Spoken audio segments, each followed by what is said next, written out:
Welcome back, everybody. It is time for the last best three of today. I'm joined by James and Robin. What is up, gentlemen? Are you ready for some awesome Counter-Strike?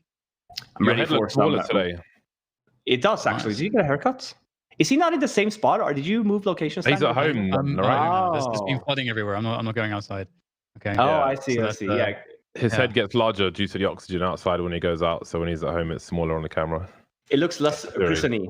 Well, I'm very conscious though that like they cropped me pretty tight. So like I already have a big head, and because I'm so like cropped, I'm just like I've just got an enormous like. Yeah, the only thing I see, James, is a forehead. Yeah, exactly. Just mad forehead, man. Just mad forehead. I don't know what I'm going to do.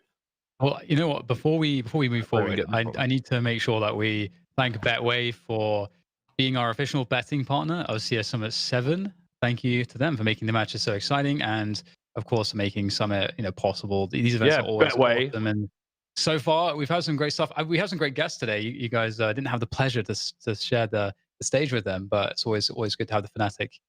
I'm a great guest. What about me? I'm not really a guest, am I? No. Apart from really. Well, I feel like you would be. Wouldn't all of us be classified as guests? Technically, right? I mean, because we're gonna host CS Summit. Yeah. Actually, I think we're hosts, man. We're all hosts together. So before we get all caught up to ourselves, obviously this is the first playoff game that we will see today. The first quarterfinals that we'll have between MOUSESPORTS and FURIA. All the other games before that obviously being groups and last chance qualifiers and all that jazz. But we finally get to the exciting part. The meat and potatoes, or if you're a vegan, the Impossible Burger. The Impossible Burger. What do we think about these brackets? I'm just going through the matches, man. I'm hyped. I'm hyped for all the matches, which is an easy thing to say, but I don't say things I don't mean.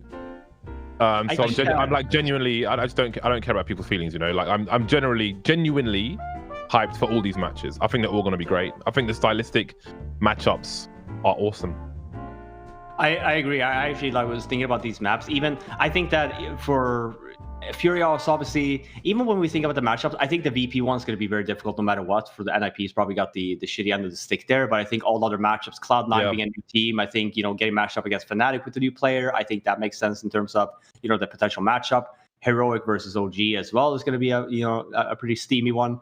This will be my first time. Yeah, this will be my first time covering MOUSESPORTS this event. I haven't had the pleasure. We see the Betway odds on the screen. 1.4 in favor of MOUSESPORTS versus FURIA, 2.6, and it's nuke. You would not. What the fuck are these odds? You would not think that on a map. What's going on? That's insane. Yeah, but this is trying to be bankrupt. Really cool odds. Yeah. But we're going to bankrupt themselves, man. There's some gambles. Those odds are ridiculous. It's so interesting too because this map is statistically the worst of both teams, yet both teams have played it loads. 9 maps for MOUSESPORTS, 33%. 14 maps for FURIA, 29%. So it feels like everyone's on the struggle bus right now. What was the other 2 maps? I was just so caught off guard with the odds. Actually.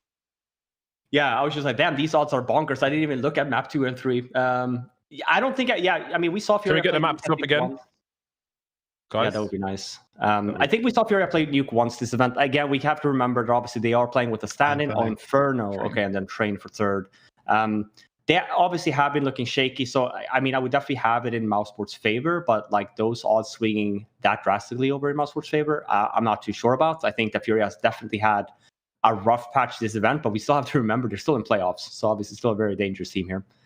Yeah, it seems like the map pools really match up really well for these two teams, at least again on the statistics. And obviously these are both teams that are playing top teams on the regular. So I think this is going to be a really great one. I don't think I've also casted MOUSESPORTS yet this event. So I'm pretty excited to see them. I'm always a big fan of MOUSESPORTS.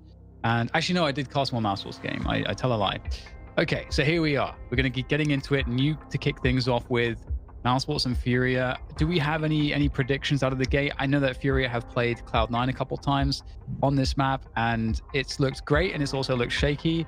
MOUSESPORTS, I feel like MOUSESPORTS is one of the teams when Nuke really first started to get played. We had players like Rops really invented how you should lurk on this map. So I feel like between Rops and Carrigan, there's like so much know-how on this map, and they got so much experience dealing with FURIA and this core of FURIA. So it feels like they shouldn't run into anything too unexpected, at least. FURIA always. I feel like I casted MOUSESPORTS with you, Dan. Maybe you did. Yeah, I think so, because I remember talking about Acor. Obviously, we have to remember that MOUSESPORTS has a new player. Chris J is no longer on the lineup. I think that was made public on the 23rd, which is only 6 days ago. We don't know if they've been practicing before that, but that should be pointed out as well, that MOUSESPORTS does have a new player as well. In the hands of Man who named himself after a hybrid car, Prius, will be observing this match. Sorry to interrupt you, Robin. Oh, there's that GoTV bug where you throw a grenade in a straight line, but it does weird zigzags. We used to have that years ago in the old tiny Twitch office at 2 o'clock in the morning. Do you remember those, Dan? Those crazy squiggly lines. Invisible models and... yeah. All the GoTV bugs. Well then. Vinny and Honda remain. In terms of, I'm a big fan of FURIA's playstyle, the savage aggression and just the ridiculous from art. And you know, MOUSESPORTS have been one of my favorite teams as well. I'm not ready to let go of Chris J just yet. So for me, for emotional reasons, I'm going with FURIA for this map. Oh wow, okay. And I can see. I think the problem that the FURIA has had, obviously, like finding with having the standing in Honda, kind of knowing that he's not going to be playing in the team anymore. You know, I feel like they are. I think that the unique playstyle that FURIA has really requires a lot of time and effort to kind of get all the pieces to fit and work in the team. So I'm worried for them, even with MOUSESPORTS having the Acor as a new player. I think that Kerrigan does a really good job with his teams, as we've seen again and again. He's probably one of the better ones to build lineups and make them competitive. Yeah, and as mentioned too before, you know, Honda, somebody that is, you know, pretty new to the FURIA lineup, but you know, Art expressed that they're still kind of figuring it out yesterday in the post-match interview with regards to how do they kind of, I mean, their plan is to have a 6-man roster, but they're still kind of figuring out how the dynamics of that are going to work. So that's good news, at least, because it's not just like he's going to get thrown in there and then thrown away again. It's like there's going to be, the team is invested behind him, and that's really, really good. I do feel like this MOUSESPORTS lineup with Acor. I feel like Acor is, you know, he's ready. He's ready to be like an absolute god tier player, and I feel like he could do it with a team like this with, you know, Robson, Frozen, obviously incredibly good. Kerrigan has been at the top before. So there's a lot to think about, I think, in terms of MOUSESPORTS' future. I feel like I'm excited for them.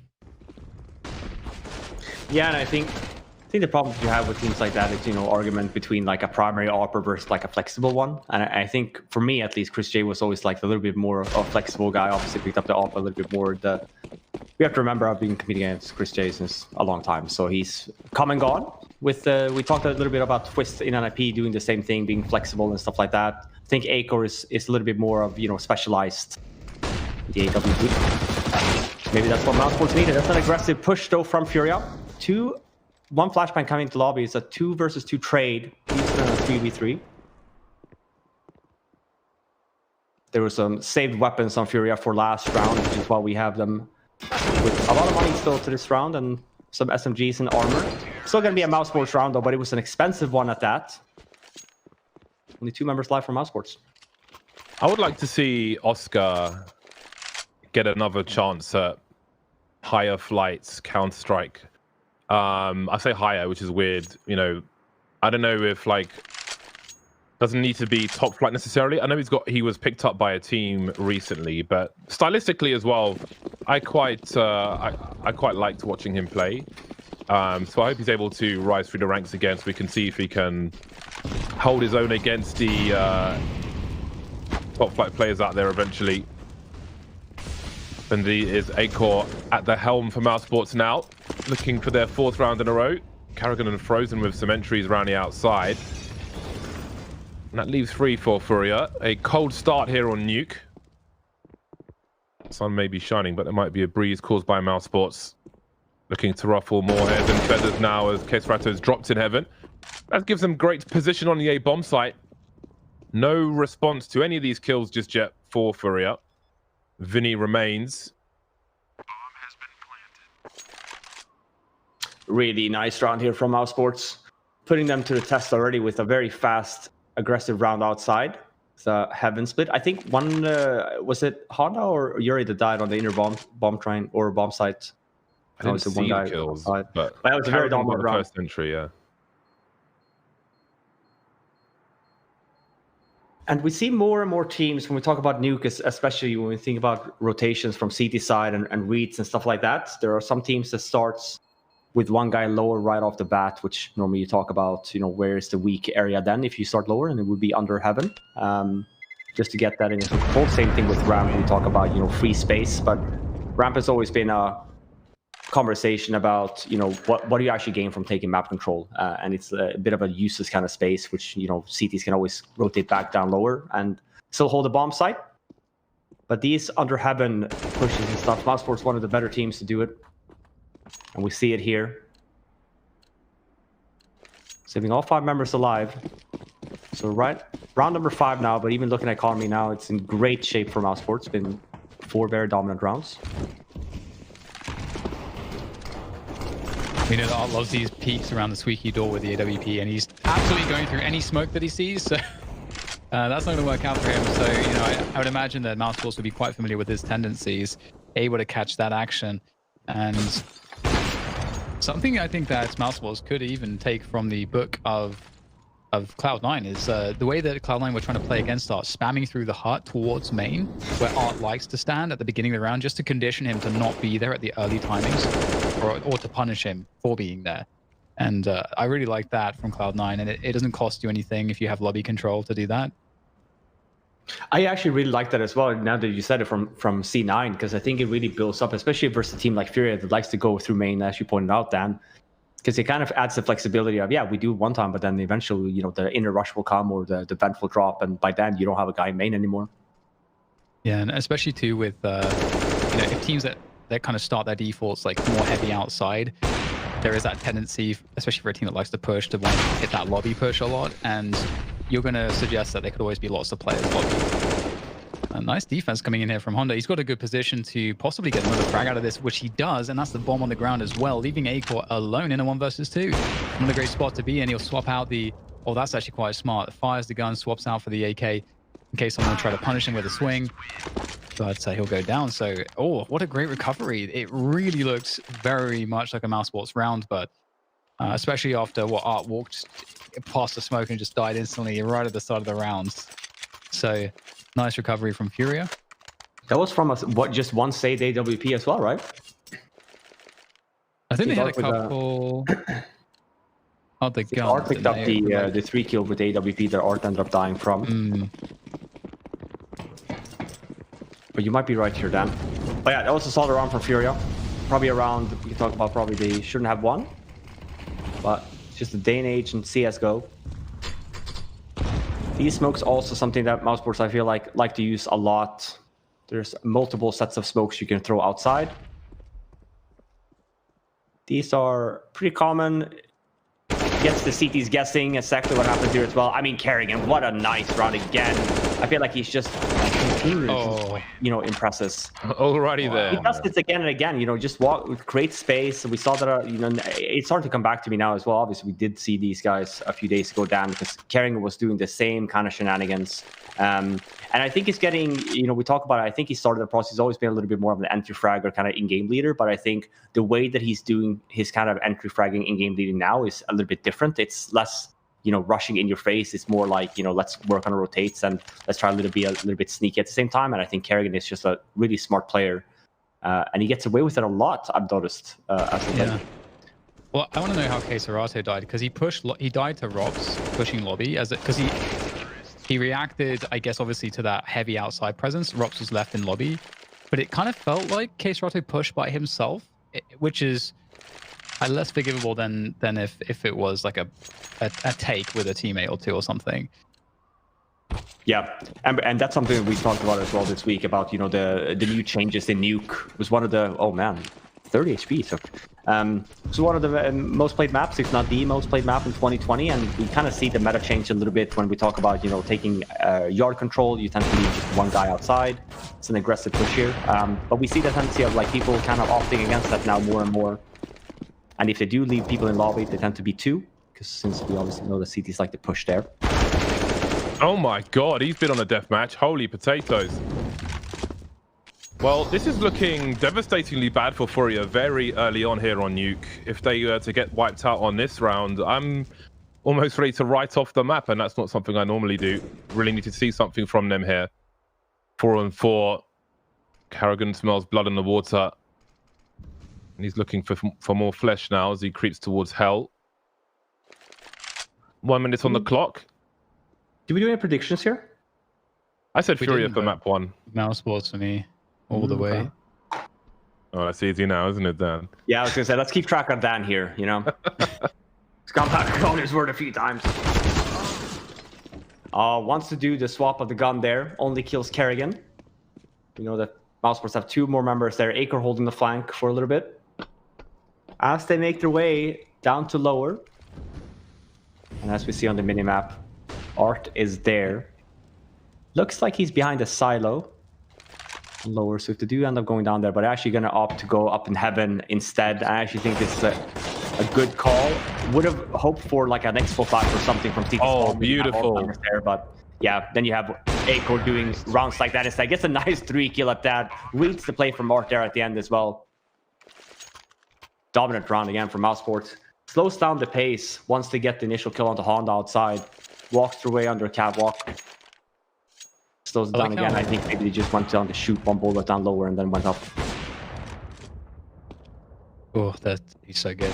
I like how just directed the MOUSESPORTS approaches as well. Like it's pretty clear what they're trying to do.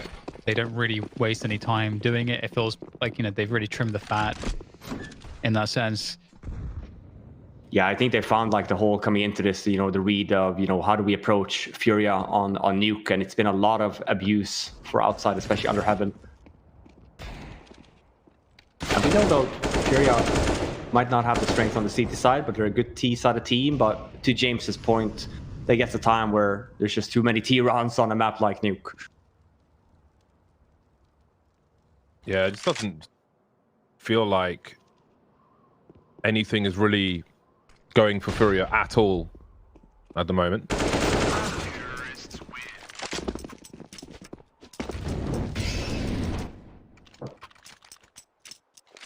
6-1. Yeah, they don't have any momentum here. It's like it's so difficult. Yeah, I think the problem that FURIA has here as well, of, you know, when you talk about, you know, the approach, and we haven't seen MOUSESPORTS gone down at all. So you make the argument of like, why are we putting someone down there? And I'm not saying that FURIA has, but normally we make these discussions and conversations, you kind of talk about like where's the approach, right? And I would love to see, obviously we know that it's an eco from FURIA here, but I would love to see them kind of putting a little bit more emphasis maybe on, don't have to go aggressive, but maybe a little bit more on yard here now. Have a bit of a cheeky round, maybe even if they come in, we have like a nice retake. Oh, there we go. Okay. I was a little confused. I could hear a butterfly knife, but I was seeing an M9. I was like, what's going on here? But I think we were on a replay deck for a while, I'm assuming. Well, we have weapon round, so maybe we'll see it this round instead. And I like this Honda with an AUG, Art with an AWP. We'll see if they choose to do something different. We did see our triangle aggressive outside the 1 round on T-Red. Didn't get any payout for it, but won't see the same thing here. And let's pay attention to what I was talking about. No one from FURIA is currently lower. We have 2 guys outside, so I really like this from FURIA. We saw it again a few rounds ago, but Kerrigan was really sneaky there, getting 2 kills. Bit of a different approach here from FURIA with 2 guys around the garage area instead. Oh, okay. I thought it was a flick on Frost now. It's just like... Oh, okay. That sound is a little ahead. It's a good start here, though, from FURIA, if we compare it to other rounds. Really what I want to see, you know, defensive setups. Well, we know, you know, we've seen at least the tendencies from MOUSESPORTS so far this half. Obviously, they could have swapped, but I think maybe we'll see that for next round here now when FURIA we've seen have kind of answered to MOUSESPORTS shenanigans for outside. We tend to see the T, it's not kind of swapping. Either maybe a fast ramp play or, you know, a lobby default or, you know, an inner rush down to vents, for example, just to, again, kind of force FURIA now to start playing one guy lower. And that's when you kind of get back to being able to play outside a little bit more with yard and only having to focus on, for example, the 1 person rather than 2.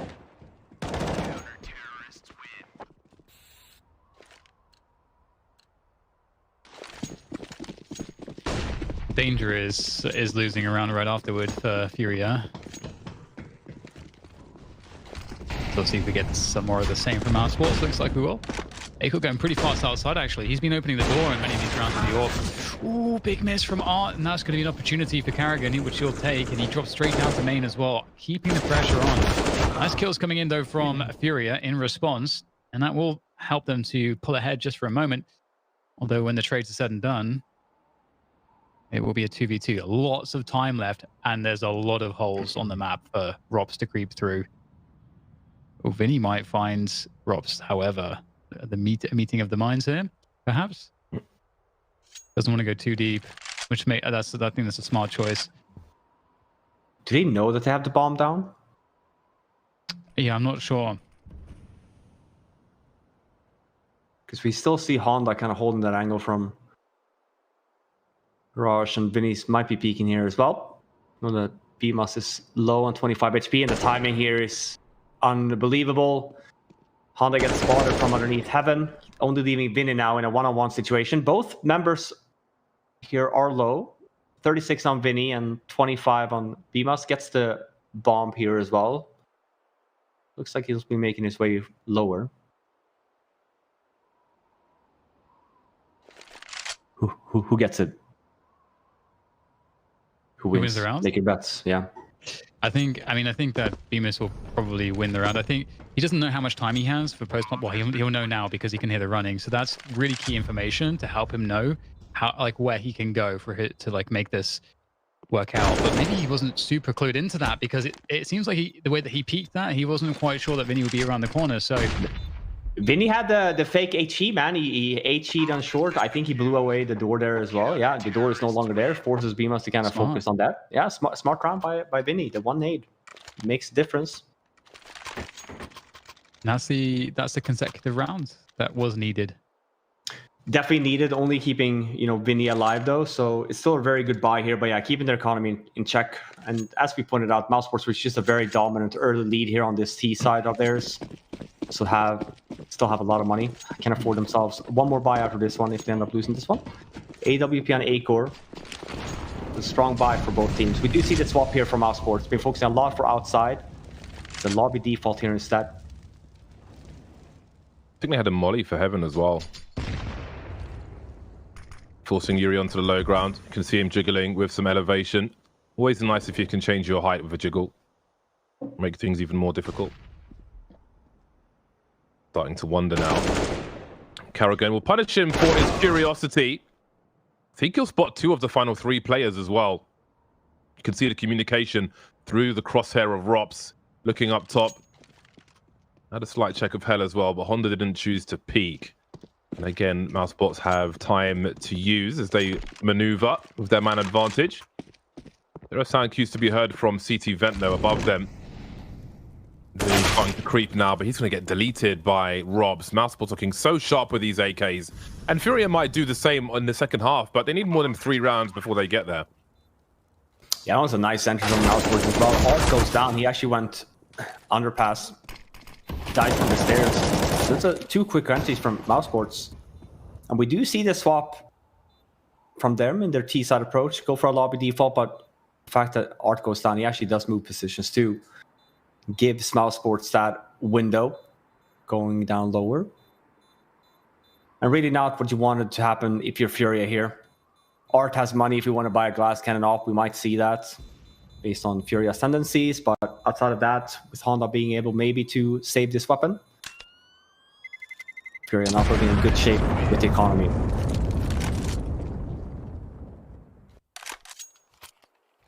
Yeah.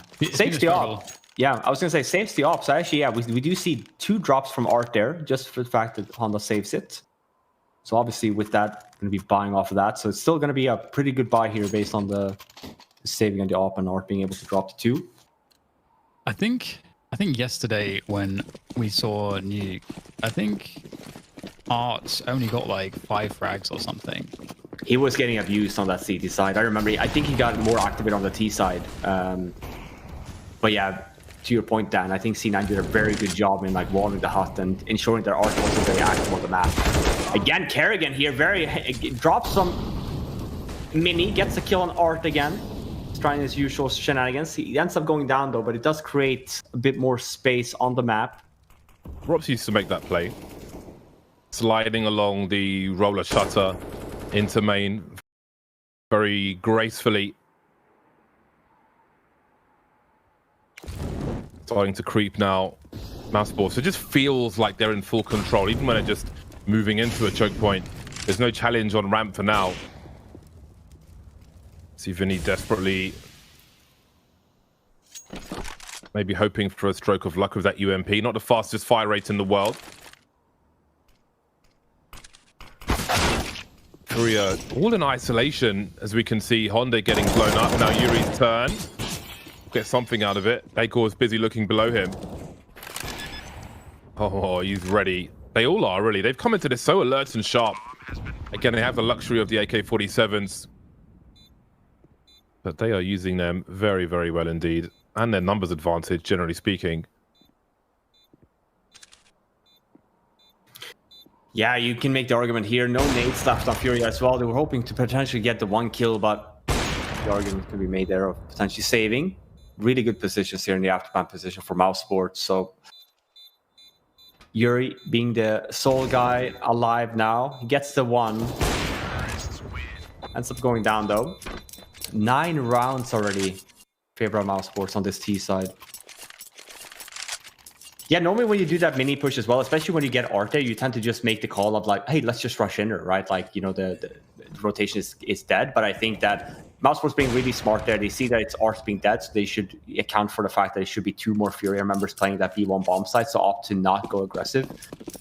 And again, we see MOUSESPORTS going down for lower, right? So a little bit of a change. I don't think we've seen any timeouts yet either for FURIA to really talk about what's going on the server at the moment.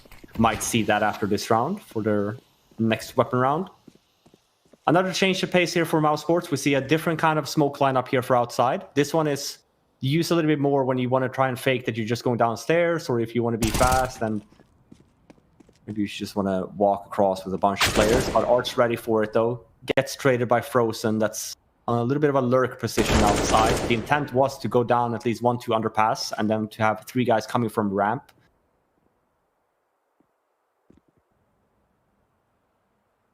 I don't think that's going to be needed anymore. Full save on FURIA. Still a little bit dangerous here if they gamble incorrectly.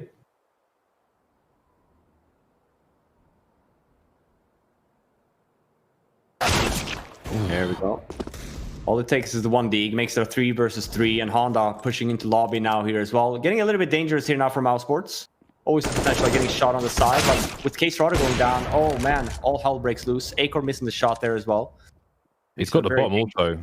Yeah. Yeah, he's in a ropey spot. He's going to need Frozen to help him out here.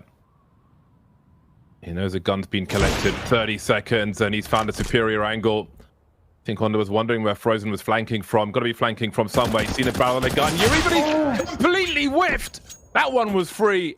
Oh dear, oh dear. Not what you normally see from FURIA. Even a P250 kills him at that point. The recoil from the CZ-75 prevents him from doing that. You kind of think that he gets the kill after 4 bullets too, and he's like, wait a minute, he didn't die? Oh man, that was a Bardolph play right there. We always have the 1 Bardolph play every game, you know? I miss those for breakfast.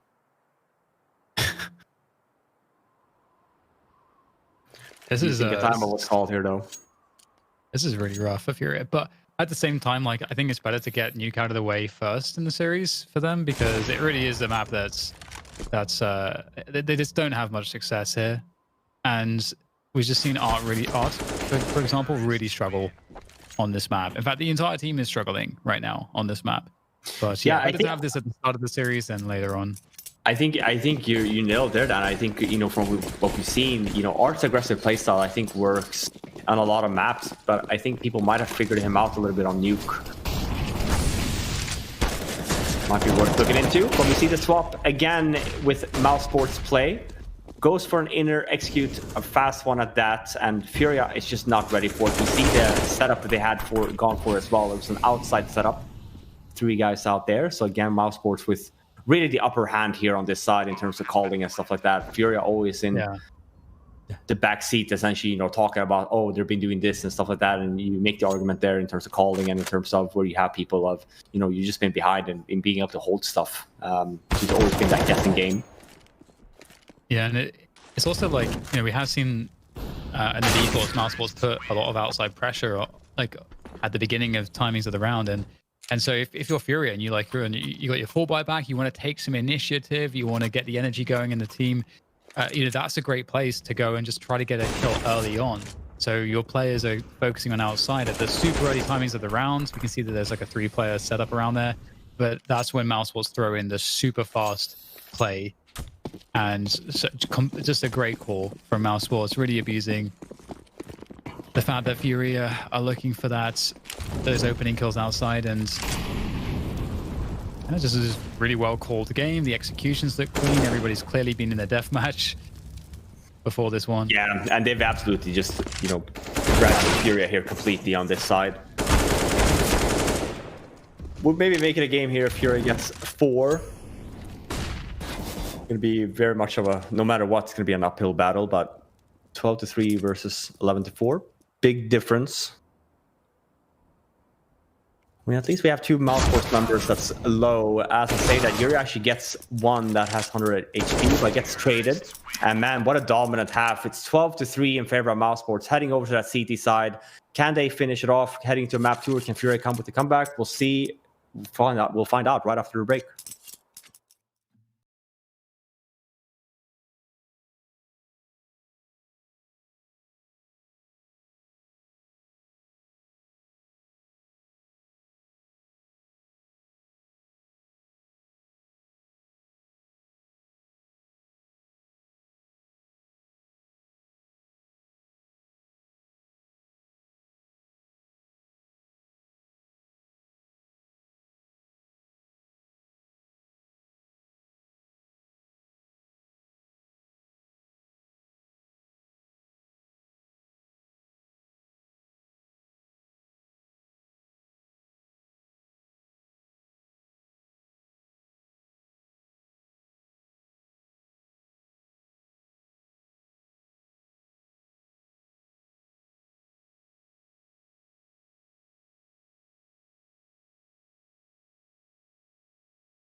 Counts if you have an actual personality, you know.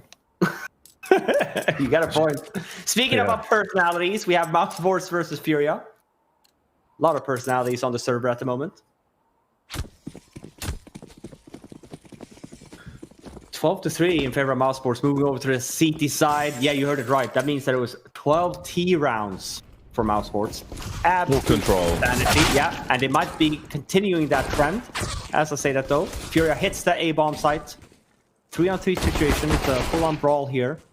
Bomb's not down yet, but it is an advantage for Furia here now. Yeah, 1080p representative Robs has been dropped in heaven.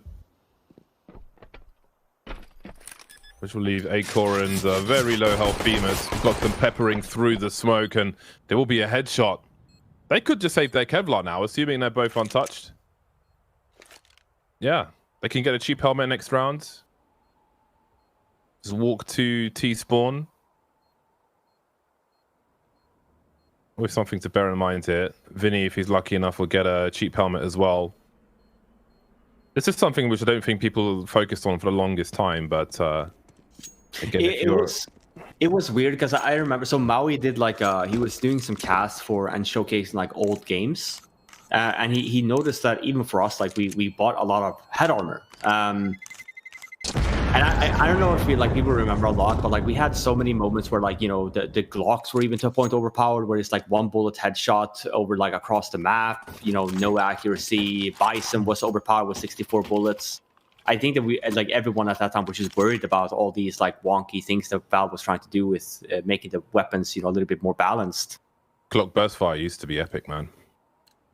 That's the one thing we talk about burst in general, even for FAMAS, right? Like I think that they could absolutely like the Glock burst was also insane. I think I remember in the beginning. It was monstrous, yeah. Would love for the burst to come back a little bit. It's easy. Something we do. Tech 9, everything. UMP was also mental. Everything. Yeah, everything was just nuts. I think the wildest thing though was when the revolver was introduced, not because of the stats of the revolver, but because they nerfed every other pistol at the same time to, I suppose, to encourage people to use the revolver. But that made me think about the thought process behind a decision like that. Let's make everything worse because we're introducing this new weapon. And often something new will be overpowered, be it like a weapon or a character in like an Apex or a Valorant, for example. But that was just like, it's like, was there a problem of all these weapons initially that you didn't solve, or did you just decide to make them shit in order for us to use the revolver more? It was very, very broken in the thought process, I think, behind it, let alone the stats of the gun itself. Yeah, they're really used as like guinea pigs in some sense. Maybe they just uploaded the wrong build. Uploaded the wrong update build. Well, let's not forget the zero recoil AUG that we had for a while. We had a lot of weird moments. Yeah. Very strange testing indeed. As we're talking about it, sure, there's no kit on MOUSESPORTS, but bomb is down 3-on-3 situation. It's already been taken enough. Over half the bomb timer is gone, so save round for MOUSESPORTS going to be keeping these 3 weapons they bought for a potential of another try here for round number 3.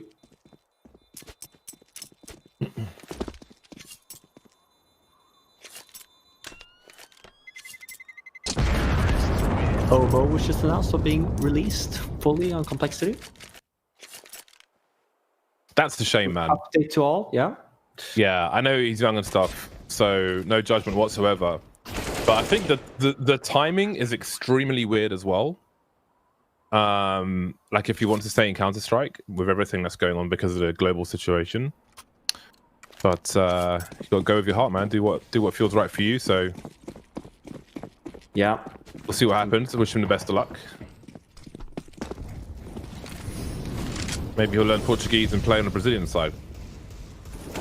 That would be sick if it happened. It would happen though. If he stays in NA, I feel like he has to, right? Yeah, that's the thing. Like, what's the right now is like the weirdest time to be like, do you know what? Nah. But he's young, so it's all good. Like a stream team with tens. Minute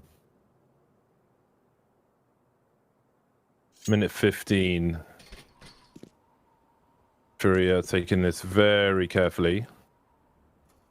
Yeah, very slow around here considering, but also at the same time, they know obviously that they had at least 2 saved weapons.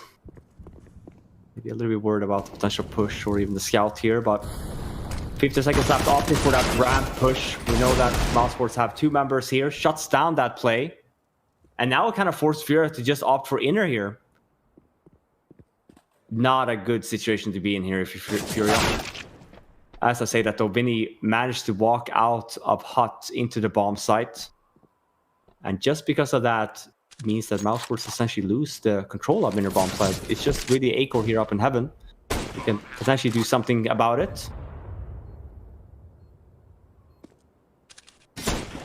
Acor is someone that's nuts with every gun, even a scout. Like, it doesn't matter. That's an incredible shot to hit, and it's really started things. It started the ball rolling here.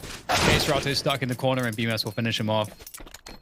Very nicely done. And again, like, who hits that scout shot? Like, you get one chance at that shot, and if he misses that shot, they don't win the round. I'm pretty certain they don't win. Yeah, I mean, he would just hide, and then he would kill BMS that came out of T-Vent, right? And then that spot that you had on the CT vent would be much stronger. So yeah, you can account. I mean, that wasn't looking nice. It was looking very good for MOUSESPORTS right before Vinny got the kill on the inner bomb side, but then they had full control. So Acor hitting that shot, I think that was really what made it possible for MOUSESPORTS to win that round after they got the plant down. But yeah, I mean, that's worst case. Really not what you want to see for Furia here. We talk about potential comeback. Losing the third round with a few saved armors and weapons. Not ideal. I like the setup with Karrigan and Robs as well, the UMP and the Deagle. Karrigan actually played so close that he wasn't aiming for headshots. He was just aiming for, like, torso shots. Because you can shoot the Deagle really fast at that range and still hit the target. It probably feels more guaranteed to him, so that's kind of an interesting note. And it feels like MOUSESPORTS are really causing a lot of problems already, even on these save rounds that they're always making it look really competitive. And obviously they won that situation, so now Furia are in a, of course, like, awful spot, spending every last bit of their money. You feel like this might be their best. This is maybe the best last chance of getting things going now. Acor on the outside, he doesn't miss. He doesn't miss shots. Now, what does Betway know that we don't? The odds now, maybe they make sense after all. How strong they were in favor of MOUSESPORTS. Furia have been MIA in this first game. We have like a prediction of the odds, how often they've been right. Maybe they're putting us to shame here. To your point, James, maybe they know something we don't. Oh man, can't believe Acor doesn't go down. They're 13 HP left. Again, to your point here, Dan, like, does he even miss? He does miss the one shot there, though. But it's just a fake. He's missing on purpose just to, like, make them think that he might miss. Them. He's playing the long game, the long con. Which is playing with his food. Have you ever seen one of those animal shows where, like, a baby deer thinks that this lion is its dad or something? or it's just playing, the lion's just playing with the deer, and deer's like, "Ooh, look, I'm Bambi." I have not seen that. Is there like a sad ending to this story? I don't think they caught the endings. I think one was like, "I will adopt you for a while when I'm feeling hungry, could order delivery, or just eat you instead." Yuri may be able to turn things around here. And 1 versus 2, made 1-on-1. Where is the last player, Robs? He's downstairs with the AWP, the fake plant. Where does he plant it for? He's going for heaven, Yuri, which is the right choice because Robs is coming up from the ladder. It's going to have to go for the quick scope here, quick jump peek, and I don't know if Yuri saw him or not. Doesn't look like he did. Robs starting to creep in, and I thought this round was done for. I think maybe we all did, with the advantages MOUSESPORTS had, but Furia were able to turn things around and keep themselves alive in Nuke. Again, they don't really have many opportunities left considering MOUSESPORTS' score, but they've definitely given themselves an extra chance. Yeah, and even there, as you pointed out, James, I think MOUSESPORTS definitely the upper hand. I think Jury with a 4-kill that round, really the one that's keeping Furia in this game. And that was a really good round to win here as well. We kind of note that MOUSESPORTS force on a save. Never discount these Deagles, though. Yeah, for sure. Especially, you know, MOUSESPORTS have already proven problematic to be problematic in these rounds. I actually like the Yuri has his webcam set up so we could see some of the mouse movement there. That's actually quite fun. Everyone loves a good mouse cam. Yeah, not many people are using that. Oh, Dan, you'll enjoy this. I started resting my arm on a table yesterday. Oh, finally. It only took me 20 years. I mean, in fairness, I couldn't. When I lived at my mum's place, there wasn't the space to rest the arm on the table. I had flusher problems. So your wrist will. Thank you, James. Yeah, wrist on the end of the table is inconsistent. But I actually found I found a video from a guy who used to play CSGO, plays Apex, who has exactly the same sends as me, and used to have exactly the same like wrist on the end of the table, but just put his arm up the mouse pad essentially. Which player was it? I'll link you later. I don't know his name. Okay. But not like a massively famous dude, I don't think. Yeah. But I think it gives a lot of advantages because you can make things more consistent, and also I think it's just a lot better because it allows you to incorporate more arm if you want to, and it also allows your shoulder to be more relaxed if you're sitting correctly. It was so good because like the main thing was that told it to me was that, I mean, I knew it was better anyway, right? I've spoken to you and Rambo about it before, but he showed the perfect example of like, if you're just off someone's head with the crosshair, because I've got pretty high sends, it's very hard to make that slight adjustment if your wrist is on the end of the table, versus if your arm's on, then it's immediately infinitely easier.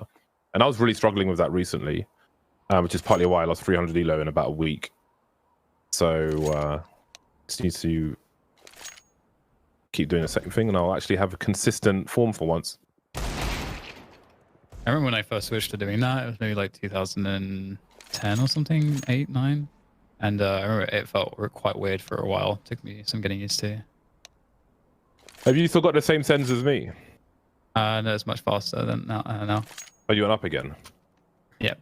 Yeah, it's like 26 centimeters, 360. What's your EDPI? Well, so I can just tell you the sense would be, what DPI do you use?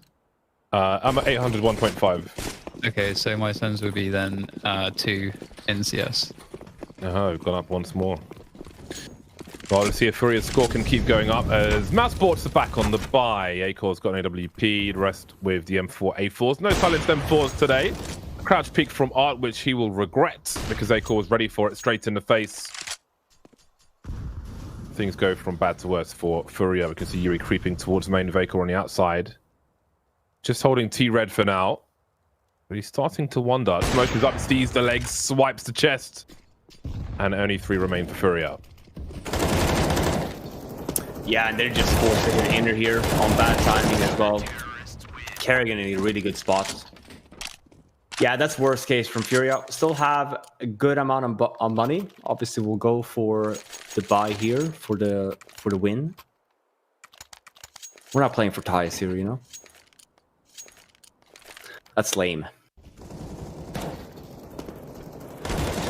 That is lame. You're right. Yeah, it's looking like there's a strong possibility that FURIA will struggle to find their way back into this one. MOUSESPORTS on a goodbye. They don't have much money though, so opportunity here for both teams, but this feels like it could be a 2 for whoever wins it. Acor there whiffing, but does spot the presence, gets a lot of information hit. They hear the dropping. So, however, they are out of position to deal with this. So that is some advantage in position for FURIA, and maybe they can convert that into a bomb plant. With that said, the bomb is not there on the lower side. It has to make its way through a ramp first, I believe. So this could start to get a little bit weird because Kerrigan on the flank, Honda takes him down. That's huge. Do they go upper now? Now that they've closed the rotation down towards lower, This has always been FURIA's strengths, but normally we see them more with the lobby defaults and just like abusing inner, and then with the vent drops. We didn't see that a lot though, but nice to see FURIA back to their old ways. Acor though, I mean, amazing. What a clear, like, Jesus Christ. Normally you would see maybe other players there just clearing it in a no-scope fashion. But Acor is pretty good at this game, so. I'm liking what I'm seeing so far. Oh, Bemis just saw a T lurking and Squeaky at the end, and Acor's creating some space for himself. Got a warning sign of a closed door behind him, but the door's been opened by Art. The quick scope, the no scope, in fact, will be missed. And Art's got an AWP, but has he got time? 1 versus 2. No, he's going to keep the AK-47 out instead. Got a multi-frag, of course. 18 seconds. Surely there's no way to do it. Trying to pre-fire off a ladder. Does he go to save the AWP now? Suggesting he's going away to save pre-fire. Nobody's there. So we'll get the AWP at least. We'll see if he gets to keep it. MOUSESPORTS could do with saving their money, to be honest. as opposed to chasing him down.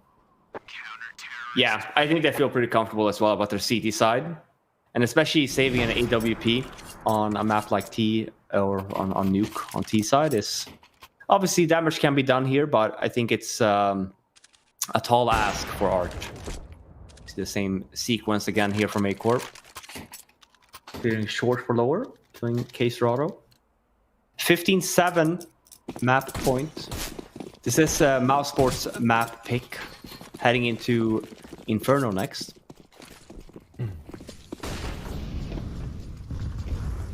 Oops.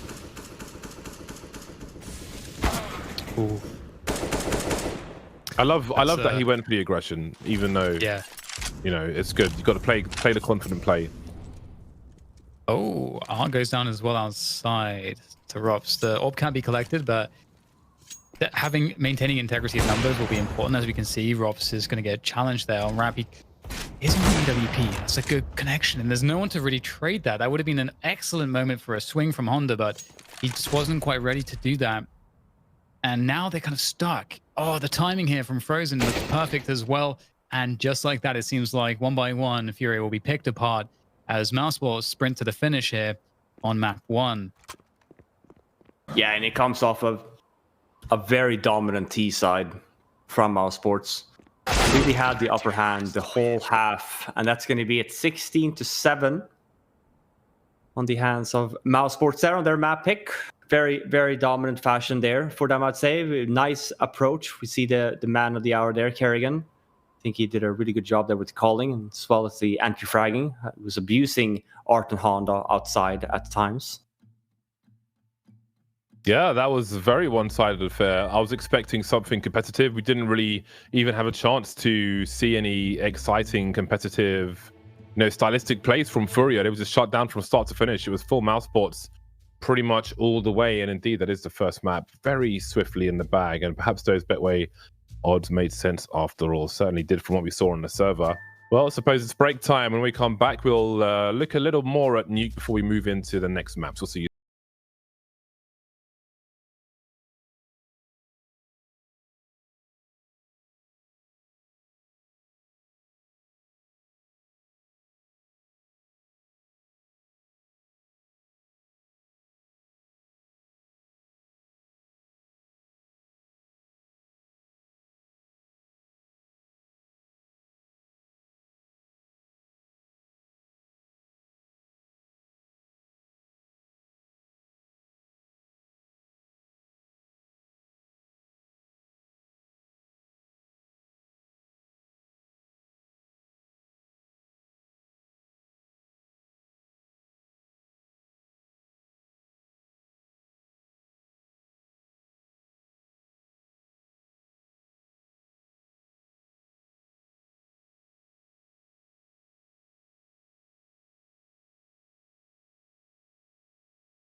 All right, welcome back, everybody. We'll be moving forward swiftly to the second map. It's going to be Inferno.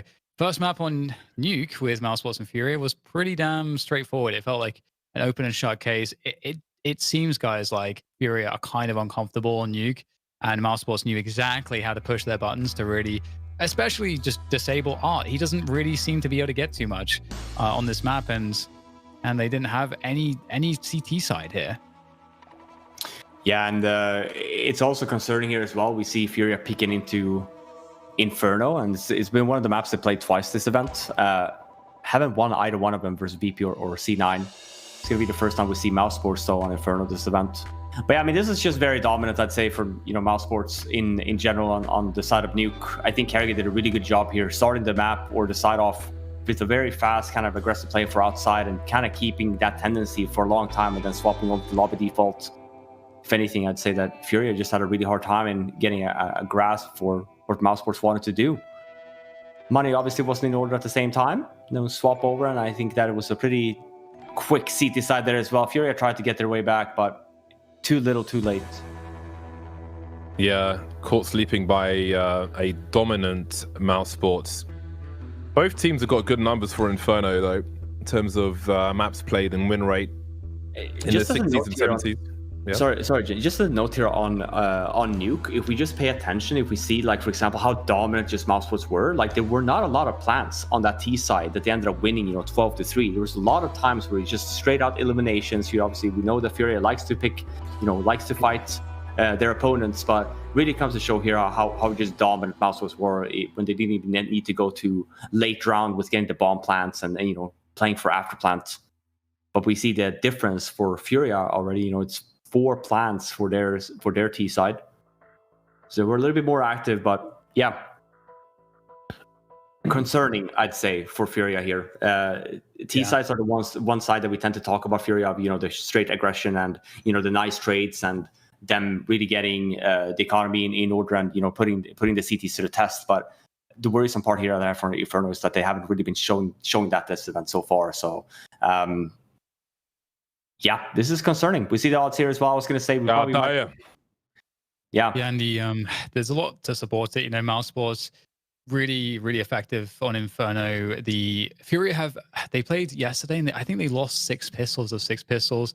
They don't have a good. I think they've got like 40% pistol victory on this map. And in terms of the general stats of average round wins, on each side, MOUSESPORTS are 5-10% better on each side. So FURIA definitely coming into Inferno as an underdog in that sense, and they obviously they were sleeping in the last match map of Nuke. So this is obviously a map where they need to start off with a pistol win. That would really be the best way for them to reinvigorate themselves. Isn't that a hotel thing? Is that where you want out? Best Western? Exactly. All right. Well, indeed, Inferno is the next map coming up. We haven't seen anything from FURIA yet, as we've pretty much just broken down. I certainly hope we get to see something after this break. We'll see you back in a few minutes. We've got everything. Oh, yeah, it's over. We're back. We are back. And it is time for Inferno. We've got some old school Inferno behind me. The old car, man. I remember the old truck that used to be near A, trying to jump into the app. Sometimes you'd slide on the top of it and get stuck under the balcony, like just between them. It was really, really annoying. So I'm glad they changed that. I don't know. Now that you show me the old Inferno, I kind of miss it a little bit. Nostalgia? Yeah, maybe a little bit, because I feel like obviously they try to do the same thing on the new Inferno with keeping the kind of wall there, but they removed the ceiling essentially, so to make it easier for nades and that one right above there, so to make it easier for like nades and stuff to be placed. But you can still make the argument here of like the Molotovs that certain people do. You can still block off a lot of the area there as well. But I think they want to try and open up, make it a little bit easier for Ts, which I think the argument can be made that it definitely has, which is what we saw that meta there with a lot of just teams starting 3 or even 4B sometimes, of just fighting it, and the round kind of just got decided the first 30 seconds on fighting banana. Good old times. I was going to say, do we know who made the original Inferno? Is that information that people? I'm sure. It's probably out there somewhere. It's it wasn't just Inferno, or it wasn't just banana got changed. Obviously, the bomb sites as well got a bit of a revamp of sorts. Move some things around as well to make it a little bit interesting. But yeah, that's Inferno. Probably one of the maps we won't be seeing having changes anytime soon. Came back recently. We're looking for the same revamp to happen though on Mirage. Let's keep our fingers crossed. I'm glad that you can't smoke banana from CT spawn anymore. Oh, I forgot about Inferno. Yeah. That was a bit tedious. Yeah. So I'm glad they stopped that from happening. But I remember when...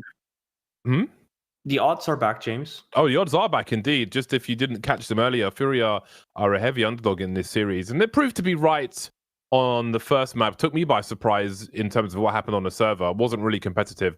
I expect this one will certainly be a lot better, but we won't have to wait too long to find out. What was I about to say? Crap. Sorry. Yeah. No, it's fine. Was it Inferno? Oh, I can't remember now. No, it wasn't Inferno. Oh, Mirage. I remember old Mirage. God, when the current Mirage first came in, people were just lamenting how awesome the FPS was on the old Mirage. And then in North America, they were still playing league matches on the old Mirage, and Europe were playing on the new Mirage. But eventually, they had to come over. I guess it was the days before people accepted the general map pool from the developers because of the majors and so on. So there was less intercontinental coordination. Yeah. Literally whatever they wanted, like any maps, any system, any style and stuff like that. I think that they had a very unique approach. But obviously, when the major systems came in, everyone was trying to pitch for getting the majors. Obviously, wanted to be on Valve's good side. So that's kind of how we got to a point where any change they make, everyone was trying to pitch for getting the majors. And obviously, it's just too much time, man. Like, obviously, we have 7 maps in the map pool right now. We talk about prepping and stuff. If there was one tournament that had, for example, I don't know, Tuscan and one more map instead of 2 others, like, it would just be impossible. I think for the smaller teams, they would still want to say yes still, but I think for the tier 1 teams, I think they would be a little bit unhappy. There's a lot of effort that goes into all of these maps for all of these teams. If you're a FURIA fan, touch the screen, give them your energy. They need a good result here. Push it to 3 maps, and they're going to kick things off on the pistol, which is a fast apartments play. I think all of the steps will be heard, though, so it's going to come down to just hitting some of these shots defensively as far as MOUSESPORTS are concerned. This is a really good start here from FURIA. It's a 5-on-5 potential retake on the A-bomb site. Honda gets the first. We do have a bit of a brawl. As I say that, the bomb hasn't gone down yet, and there's still a lot of trades happening. 4-on-3 now in the favor of MOUSESPORTS. No nades yet, though, so we want to pay attention to crossfire setups. But positioning it from FURIA is not great. It's going to require some nice individual performances, and we're seeing that as well from FURIA. We'll end up getting that pistol win there. Yeah, it was weird. I think positioning there, FURIA hitting the bomb site, but then MOUSESPORTS really just everywhere. Short apps, long at the same time, but no nades to really do a well-timed retake. Good start from FURIA. That's what we like to see. If Danny, if you're right there, if you lost 6 pistols, I think they're happy with this one.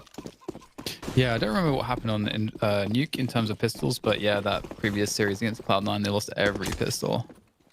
But here we go. They get the automatic 10s out. It's even an MP7, and that's going to be quite handy in a round like this, up against the pistols. We were talking about earlier in the last series how dangerous these CT rounds can be. Sometimes the most fearful rounds for you is on the T side, is to deal with these kinds of rounds. And there's 45 early on. Vinny's going to spot one more towards Porch. So trying to get that info as to where does MOUSESPORTS want to really put the hammer down. Well, okay, hammer's coming down right now. Oh my god! Stereo frags top mid from MOUSESPORTS. Suddenly very ill-equipped. Sometimes you get 1 digs, man. You can't even really. What can you say? He's got the MP5 out. He's got 3 more dudes to deal with. Now, this is not out of the realm of possibility with a minute on the clock. Give himself some space and get an upgrade. Going fishing with the AK. He has the bomb. So much guesswork, though. MOUSESPORTS can just play the numbers game. 37 seconds left. And that is a pain in the backside. Yeah, might even be talking about, saving the AK here. You have an armor, AK, smoke, flash. These rounds are still very winnable. We even see it on the minimap as well. MOUSESPORTS opting for that B stack, I guess. It's just really Acor here, but he's in a fantastic position. Art with not a lot of time either. Doesn't have time to clear this. We'll see if he makes the right call. And he does. He actually ends up whiffing the smoke, but it's a good plant. Gets covered. Gets the bomb. That's a bonus, at least. You gotta think about the positives here. I don't think he would have ended up winning that round had he placed the smoke anyway. I think it was more so getting the bomb down a little bit safer. But yeah, these deagles, man, the pesky deagles. You get the 1 dig, and all of a sudden the round just flips on its side. Yeah, MOUSESPORTS is a nasty team for stuff like this. They're definitely very capable of really causing problems. I mean, just the amount of skill on this team is really insane. The ceiling is nuts. And we see it in a round like this, and it's very disruptive. But as you say, Furia did get the bomb down. That's actually a really big difference because they need to fight against this, and so they have at least some extra monies to get that utility as well as some weapons. And the question is that MOUSESPORTS are going to expect something, and what's most predictable is something fast from Furia. Yeah, so they're absolutely obviously expecting to for at least a rebuy here with the plant.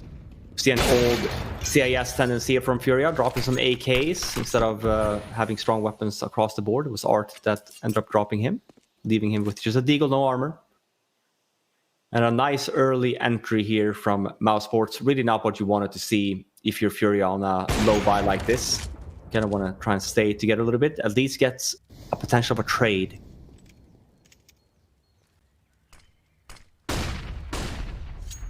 Eats the second one. Chain flashbangs often good.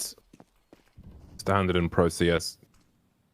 Acor going back to Royal once again. Vinny's up as well. Spot sight and Boiler. He'll take the 1v1s all day.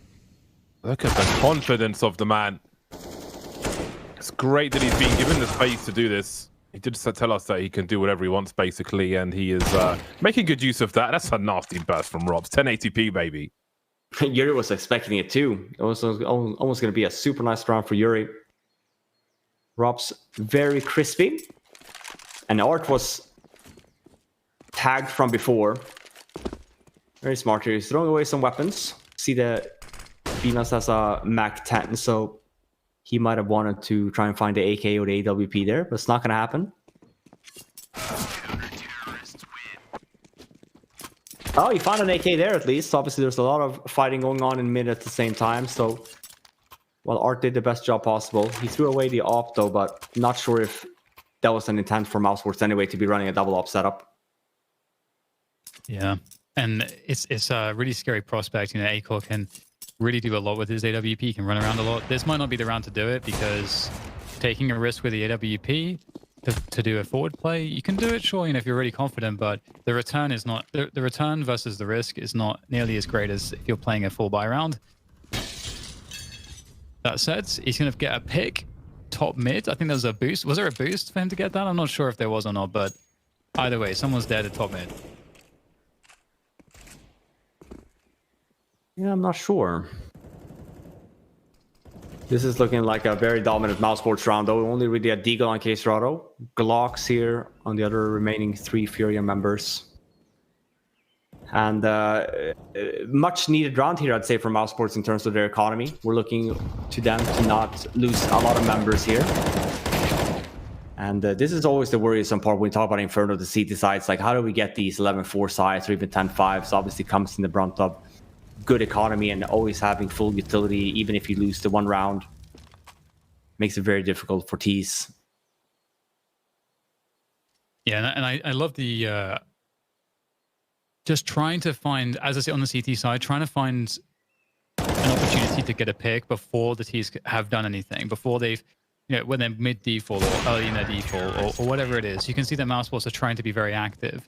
And that's one of the great things about that, especially if you have early economy control, is that you kind of condition Furia at that point to play a little bit slower, or they have to commit to playing a much faster gamble style of play. But in doing so, they'll give up map control, and it's just very gambly.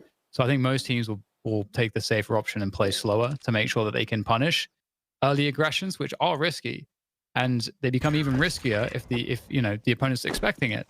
So they're conditioning Furia with those plays as well. Big guns are out once more, save for the AWP. We fight an AWSM at Accuracy International in an undisclosed location. I have done that as well. It is really insane. Yeah, it's more the feeling, of, like the sound going through your body than the sound of the sound, if that makes any sense. Yeah. When we got the new AWP sound in game, I think people were talking about it, and I think it sounds a little bit more realistic now for sure. Yeah. He is definitely a very powerful gun in real life. Yeah, and Acor keeps delivering with it.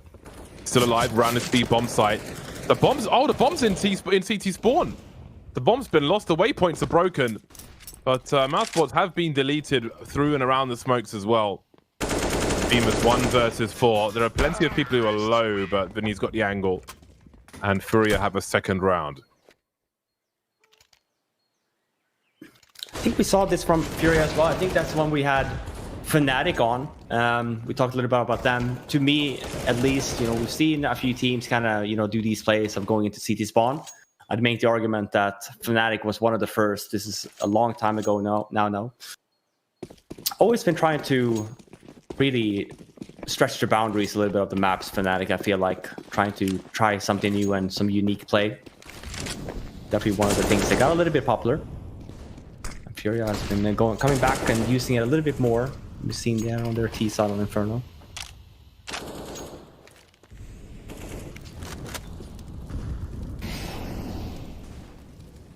It's a buy round for MOUSESPORTS, but somewhat of a slow default from FURIA. Looking like they're going to want to take some mid control here. And oh man, they get caught off guard here a little bit. Acor with a nice trade though, makes it a 4v versus 4. But he's also low in the process. Kerrigan though does a nice job in ensuring the banana control still. Only leaving Yuri now in a 1-on-3 situation. Can probably maybe grab the bomb, but difficult position to be in.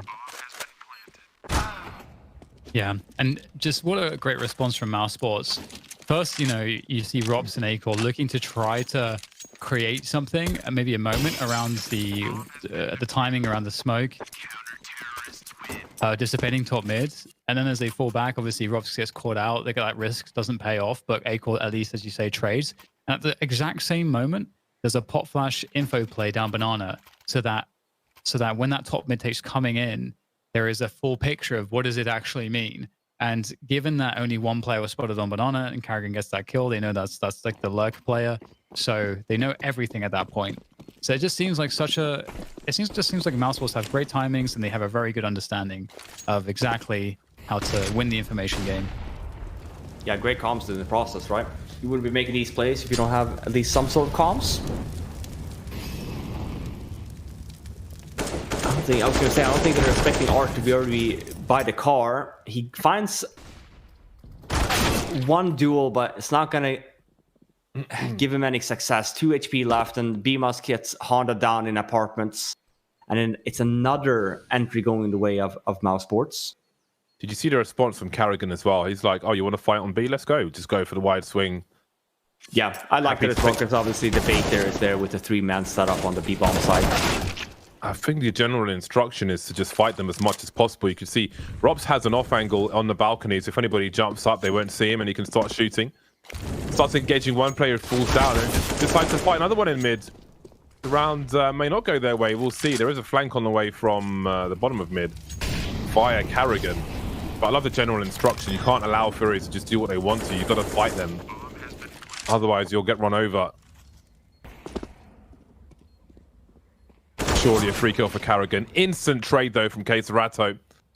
MOUSESPORTS have some information, but where is Vinny? Is he in the same place? Is he on the site? This may not be known just yet. We can see Frozen showing some presence now. csgo will deal with him. That's missed time there, unfortunately, for MOUSESPORTS. Acor had the flash loaded, was just waiting for the call from Frozen, but Frozen peeks before the flash lands, which is why Frozen goes down. You see the pop flash happen right after. Acor 14 for 3 will preserve the KD. At that point, the round was over, in fairness. But I think that round, even though MOUSESPORTS lost, it was very telling the approach they're taking with FURIA in general. It's pretty interesting too, because MOUSESPORTS had the 3 on B, as we noted, and an aggressive apartments setup. So it's like a setup that's specifically designed to punish the default at the early timings. You can isolate one of the 2 apartments players on the T side who's defaulting. They got the guy that came in through the T side apps and who had yet to kind of combine forces with the guy jumping in the window from second mid. So they pick off that player, and at the same time, they don't need a third player there because they've got forward information. So they can keep 3 on B if there is something going on. on B also allows them that B retake. So they have a lot of answers for a lot of things, as well as being proactive and taking the initiative. So it's a very cool opening. And although they end up losing the round, it really feels like the strategic approach was better in that sense. Like they're ahead of Furia. So they won't get to really have a second go of it just yet, though, because their money's kind of ruined. So Furia have a really good opportunity. I was going to say, it's a bit of a weird buy here. Obviously, trying to just reset the money, sure, but... Well, Acor still has the AWP, right? So that's actually kind of dangerous. Yeah, but you make the argument here of like, normally we have an AWP as well, you know, especially on a map like Inferno, utility maybe is a thing. We're not going to be seeing a lot of that, not even flashbangs to get, you know, some information play for potential trade. Only really Frozen can do that. We do have a technical issue, though. Hopefully we'll have the result soon.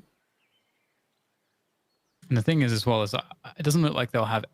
Because what could be good in this situation is you play passive, but you play like a retake top banana setup where you have... Because you only need a Molotov, a flash, and a smoke for that.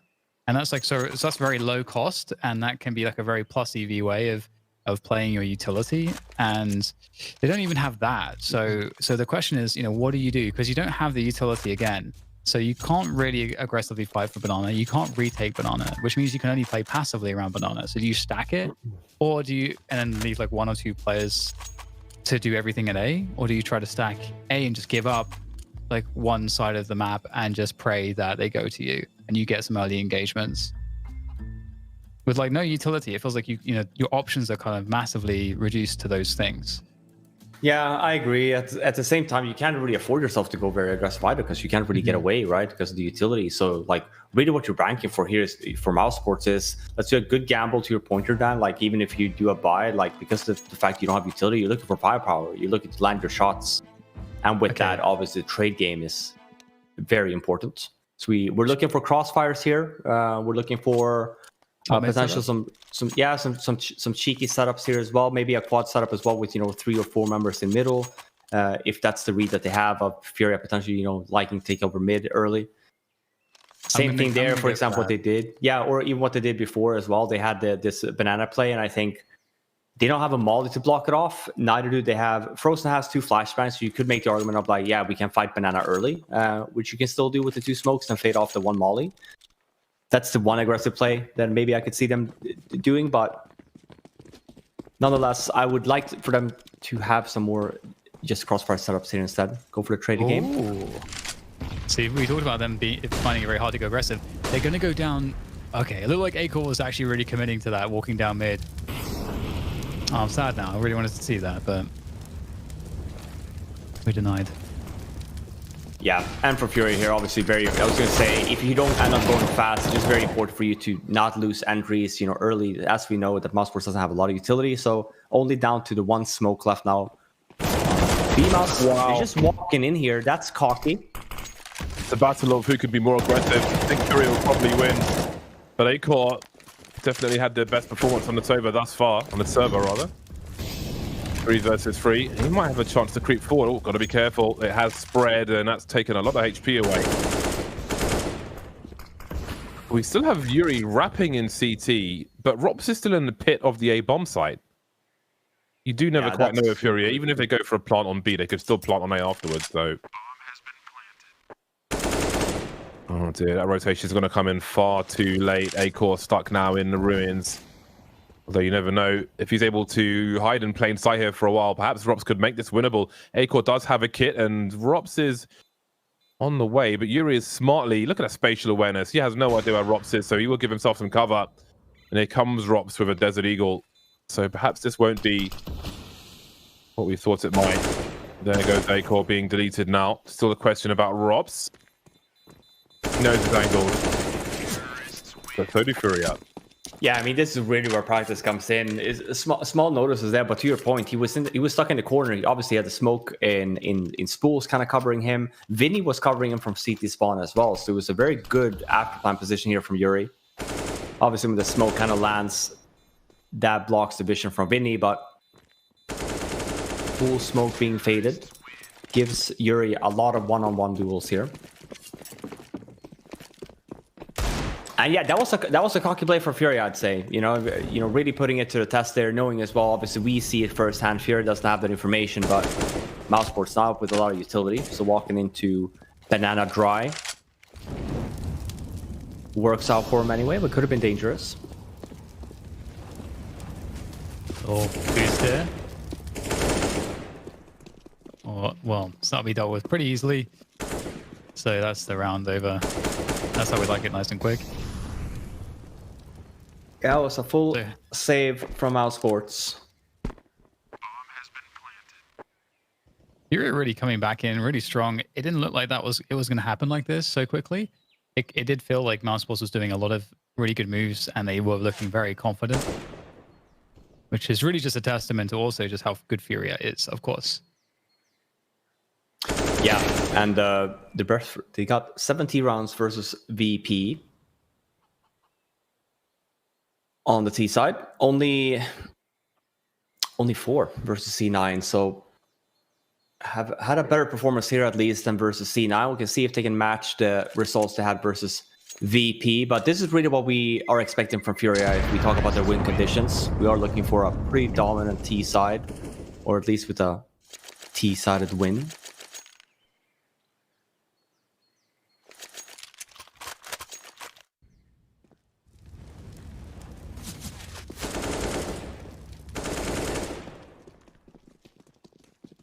Kerrigan with 2.2k. We'll see here what the buy is looking like. I was going to say, I don't know if they're going to be able to afford AWP. Rops, he dropped an M4, I guess?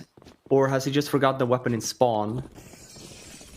No, he's about his life. It was about... Okay, never mind. Okay. Everything's fine. The Zeus takes precedence over the M4 in terms of priority order in the UI. That's a first. Yep. It's about as strong as current state of CSGO. Nice headshot onto Vinny, and Yuri gets dropped as well by the M4 rather than the Zeus and burst towards range, and Honda left with 15 HP, but not for long. That was a very quick round, and that was a buy round.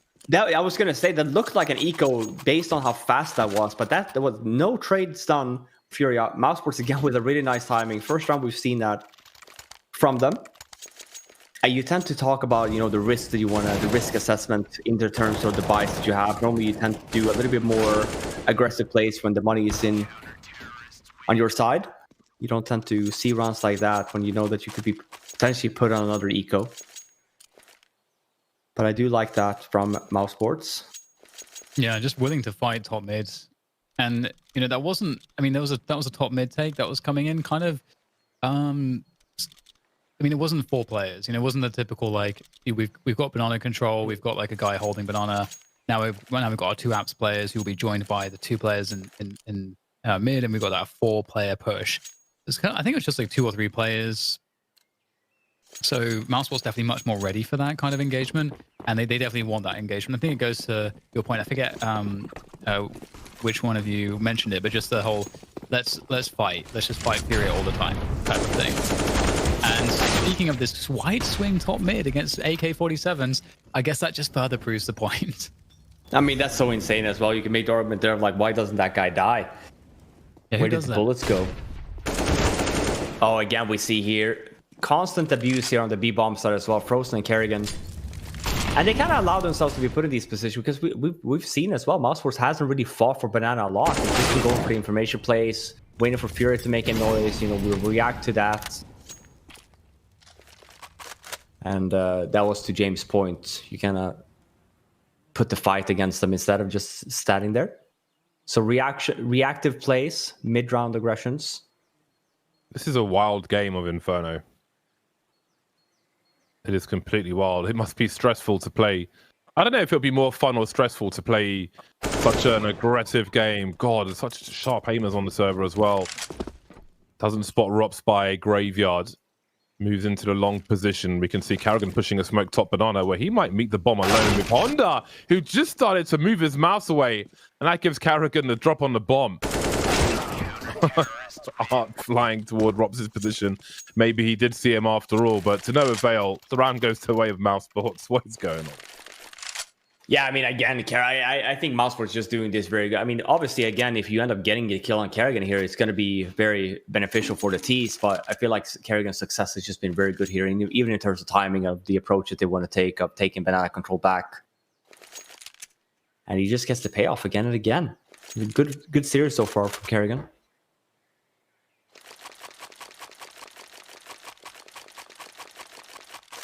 Yeah, and it must be so hard for Furia to feel.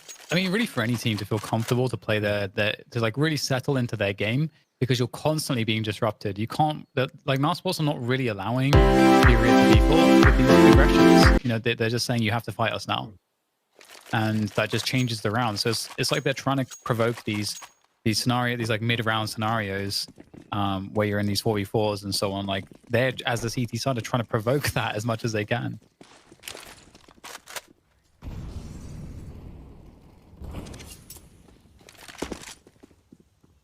Not too much utility on Banana to start. And Art wants to be up to his usual trick. There'll be a big flash though. Beamer's very fast to dispatch of Art down mid. Seems to know what's coming. Again, with the lack of challenge on Banana. Again, the aggression from MOUSESPORTS. Furia can't do much about it. The peak before the smoke pops. Thank you and goodbye. Good night. Adios, amigo. I think if we look here, the last few rounds, MOUSESPORTS, I feel like, have found the solution here to Furia. Trying to take mid aggression or mid spacing, but they're not taking app control, which is, I feel like, a big mistake from Furia. Really allows MOUSESPORTS to be standing so aggressive in mid the way that we see them. Obviously, they tend to kind of back up a little bit more if they hear the jump up on Boiler, or even if they expect someone to be in there.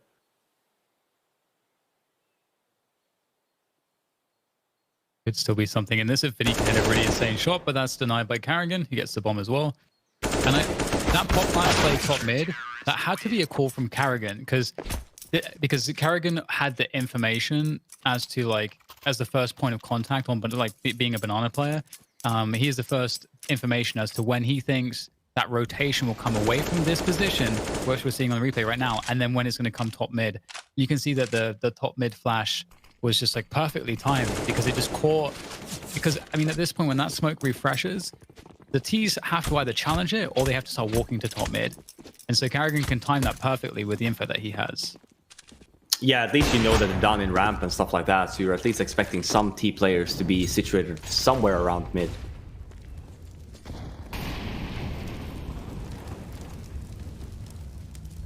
Just pistol series from Furia. 7-5.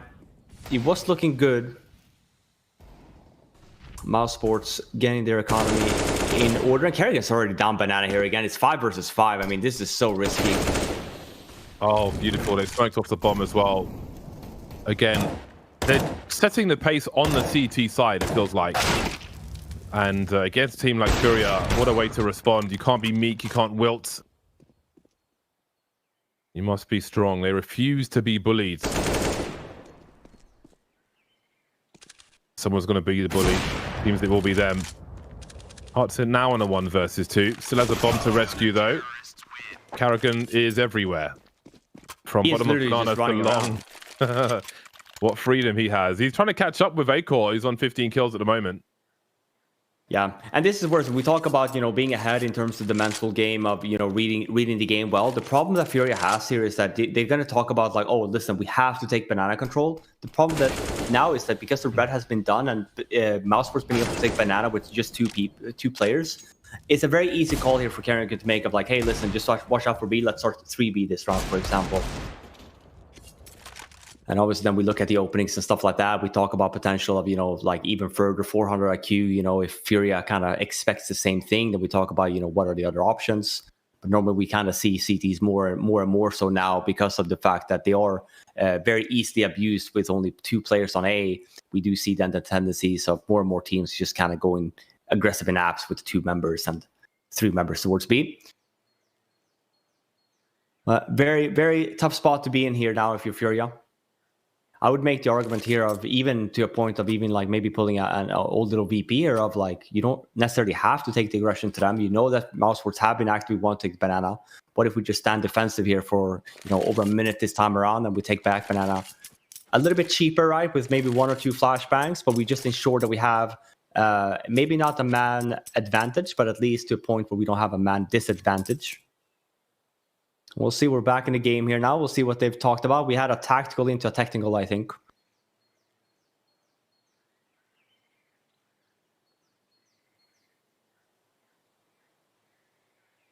Are we seeing 10 rounds for MOUSESPORTS in this half? It's kind of hard to bet against it, the way things have been going. They seem to be a step ahead.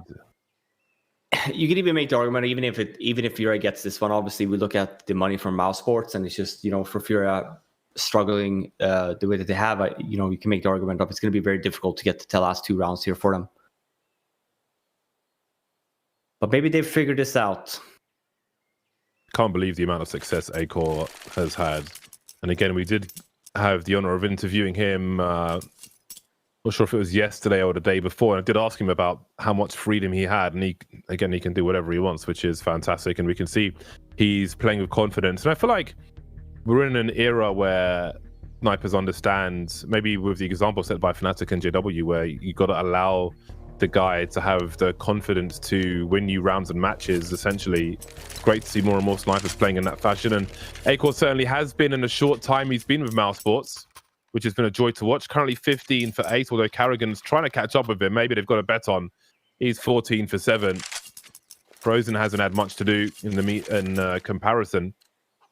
Definitely limelight being stolen by the IGL late on in the first half, but we'll see how the end of the first half looks, because it could still be close to half time if FURIA can get something going here. They've been caught by surprise on many an occasion from MOUSESPORTS, so they may look to do something unorthodox here. Although, what isn't unorthodox about FURIA? Well, look at what we're talking about, right? Even from FURIA's approach here, we see them sticking then 4 members down in Banana, but then also same for MOUSESPORTS, expecting kind of maybe FURIA to take Banana a little bit faster. So they started with 3 towards B. And they do have at least mid control here now, and as I talked about, what we were looking for here is at least not to have a man disadvantage. It's a fast execute actually from FURIA here. Hitting the bombs that completely flashed. csgo runs into Kerrigan and sees spawn, and we see the same tendency again from FURIA here. We're trying to wrap. It's not going to work out for him. 3 versus 2 now. Kerrigan is still alive. They still have to plant the bomb too. Kerrigan's being very aggressive, and Honda's going to absolutely delete every single player. Great performance from him. He's been really good, actually, when he has his moments. Also with an AWP, Honda's been pretty devastating. So, but yeah, really aggressive peaks going on there. It really seems like that's MOUSESPORTS' philosophy here against FURIA in general. If they can take a fight, they're just going to take it.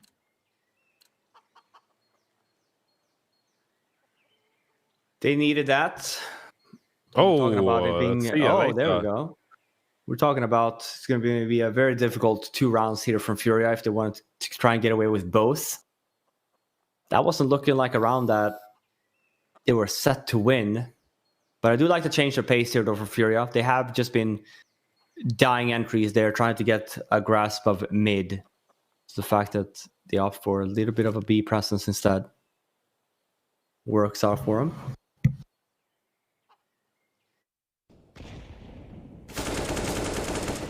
I saw, I think when Apex was playing a match and we could see he had some frustration, I think he got some comments saying, oh man, you got to learn to control that and something like, I don't think anyone who has played competitive games would ever say something like that to someone, because that isn't really what reality is. There's nothing necessarily wrong with showing frustration like that. If you have demands of yourself, it's good to want more. Sometimes not necessarily a bad thing to have a release of energy, as long as you perform afterwards. After creating space for Yuri, but not getting the result that they wanted. Oh man, it's just a flurry of kills on both sides, and there's 104 HP for the remaining 2 players of FURIA, mostly with Art. And of course, we've got to put down bottom mid, because why not? Full control, my friend, says Carrigan. Creates some space for himself. csgo not expecting that peak, and that's great momentum for MOUSESPORTS. 9 rounds at half time. We'll see if they can keep up the pace on their T side, which comes after the break.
We're back.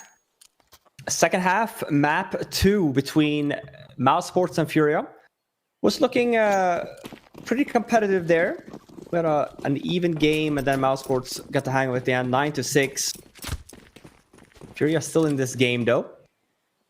2 sets of utility on the hands of MOUSESPORTS. And all 5 members towards this banana area, so we'll see if it's going to be a fast one. It's looking very likely like it is. They're hitting the bomb site now. Art with a nice little entry, though. Full-on brawl. Bemis in that headshot position. In some buy rounds, we're starting to see CT's molly the pool area to stop having to take those fights.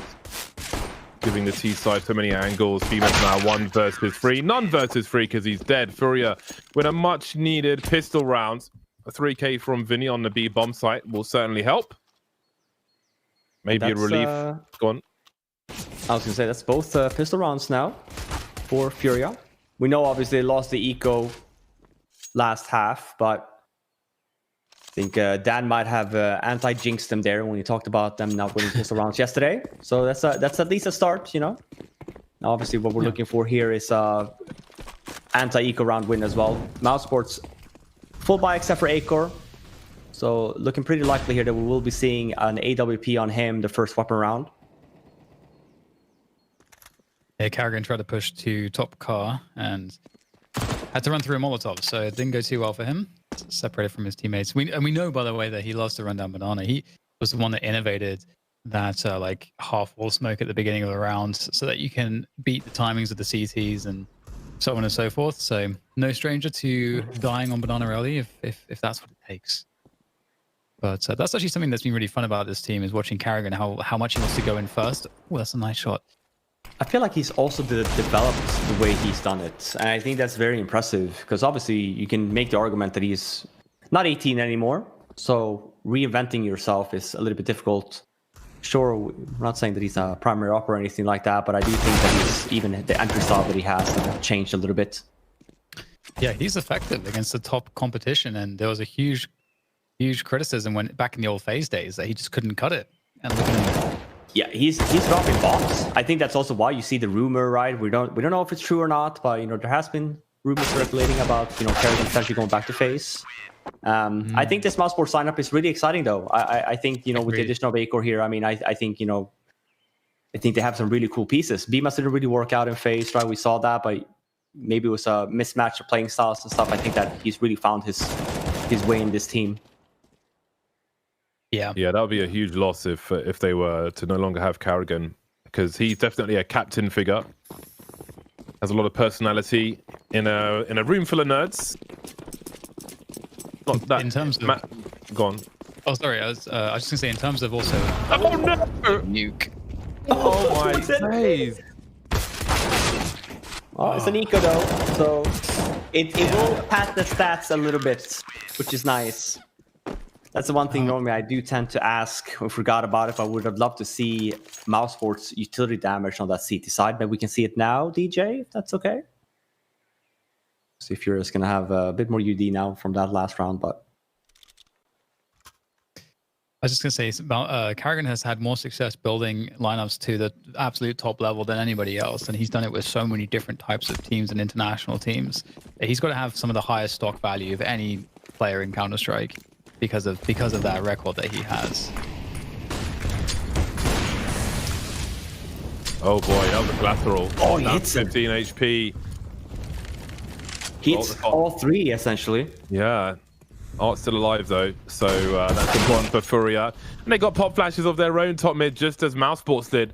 But Rops may have superior position. Yuri will be taken out for free by Rops, who actually has the entire bomb site. Now he smoked along, especially while making its way through the apartments. We can see the Case Ratto's lurking top mid, but I don't know if he's going to find much of a position. Frozen is around the boiler area, so this is going to get really weird real fast. There are still 2 smokes for these MOUSESPORTS players. On the likes of Frozen and Acor, it's going to be hard for Frozen to use his one for the time being, however. There's that re-smoke of long. Frozen's patient in boiler. Yeah, and just the fact that Beam is still here down in Banana. Just great positioning here. See the save Obviously, call coming in right off the bat from FURIA. Makes total sense. Inferno is coming soon. Sure, you make the argument if all 3 members have 100% HP, but both Art and Vinny are low, 15 and 20 HP to their names.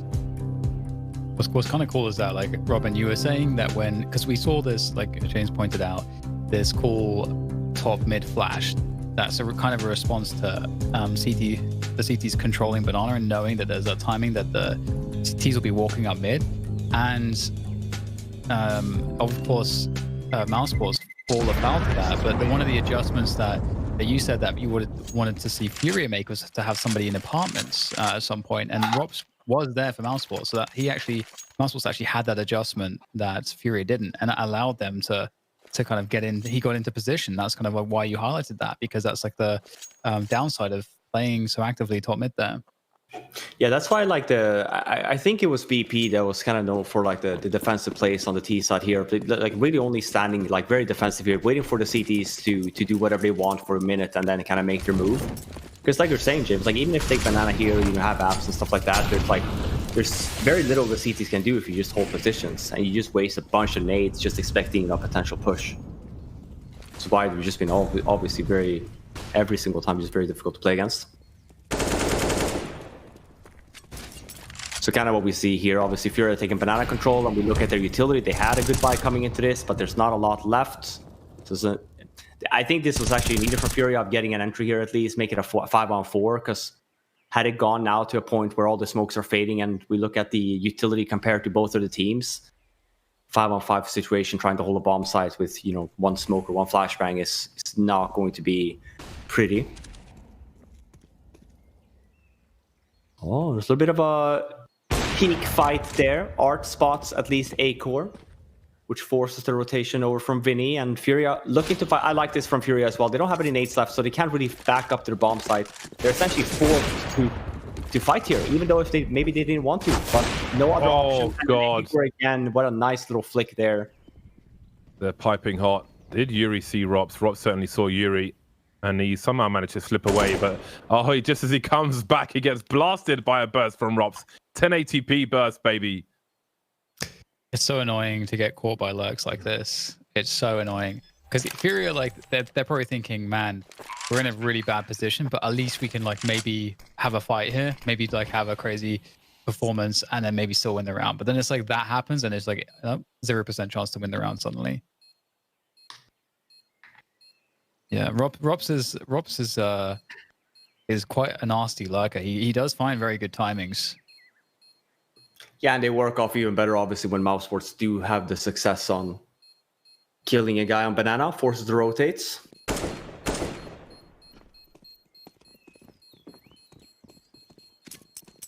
And even there, and we saw as well, I mean, they didn't even end up with planning on the B bomb side, which is, you'll see that in the later stages of this game of FURIA not being able to rotate just from that one round alone. You're not even going to be able to go in mini pit anymore. You're going to be forced to be, placed on site or in big pit and apps. Something to keep in mind. I'm not going to be seeing these a little bit more gamble stacks and stuff like that, just because we saw the shenanigans from MOUSESPORTS.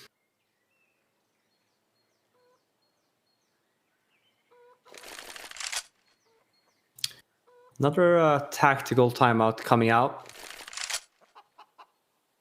I didn't really see the money before that, but I think obviously for FURIA, already pretty in dire shape heading into that last round. So might be looking into double eco here, which is probably a half buy now. But we'll see what they ended up going for. This is part of the previous round we talked about.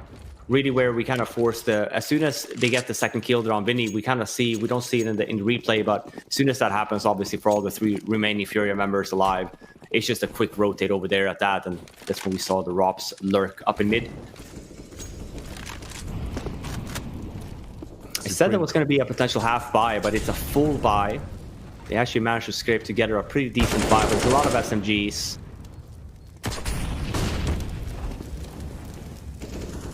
Almost made it through the smoke, but not quite. Wonder will lament hitting the door frame. It was a nice micro adjustment from Acor on that sandbags player in the previous round at top banana. Just started strafing to try and dodge the shot to no avail. Oh, he's ready. Art doesn't look away too fast, but Rops will be able to trade. An important trade considering the position of the bomb. Not sure how much Vinny can do, but Yuri is giving some breathing room, running distraction, moving away from apartments. And of course, Case Rattle peek from the other side. How did he not kill the first time round? Things changing dramatically. Vinny still with possession of Banana, but Case Rattle will post up towards B as well, it seems. Maybe reading that he'll eventually be in trouble here with the MP9. Yeah, Heading very towards quiet 30 seconds left. Yeah. Say we should be seeing Frozen maybe. He does have a lot of utility there, but nice done by Vinny. 30 seconds left. Drops the smoke, obviously forcing MOUSESPORTS then to just really be hitting that A bomb site. Drops goes down. Sure, there's still a possibility here for Frozen. He gets the first kill onto Vinny here, gets the bomb down and puts it in a 1-on-2, but Vinny playing this very smart. All he has to do is stay alive. He has to plant the bomb, and there's 4 seconds, and obviously, he will just have time for it, though. 21 HP left, though. There's no way. There's no way Frozen does this. The slimmest of margins every single time, and there's a chance they have a flashbang left, though. He will escape to Banana, so somewhat predictable after plant position. Has he got? Yeah, but they smoked it, so they might be in spools and all of that, so...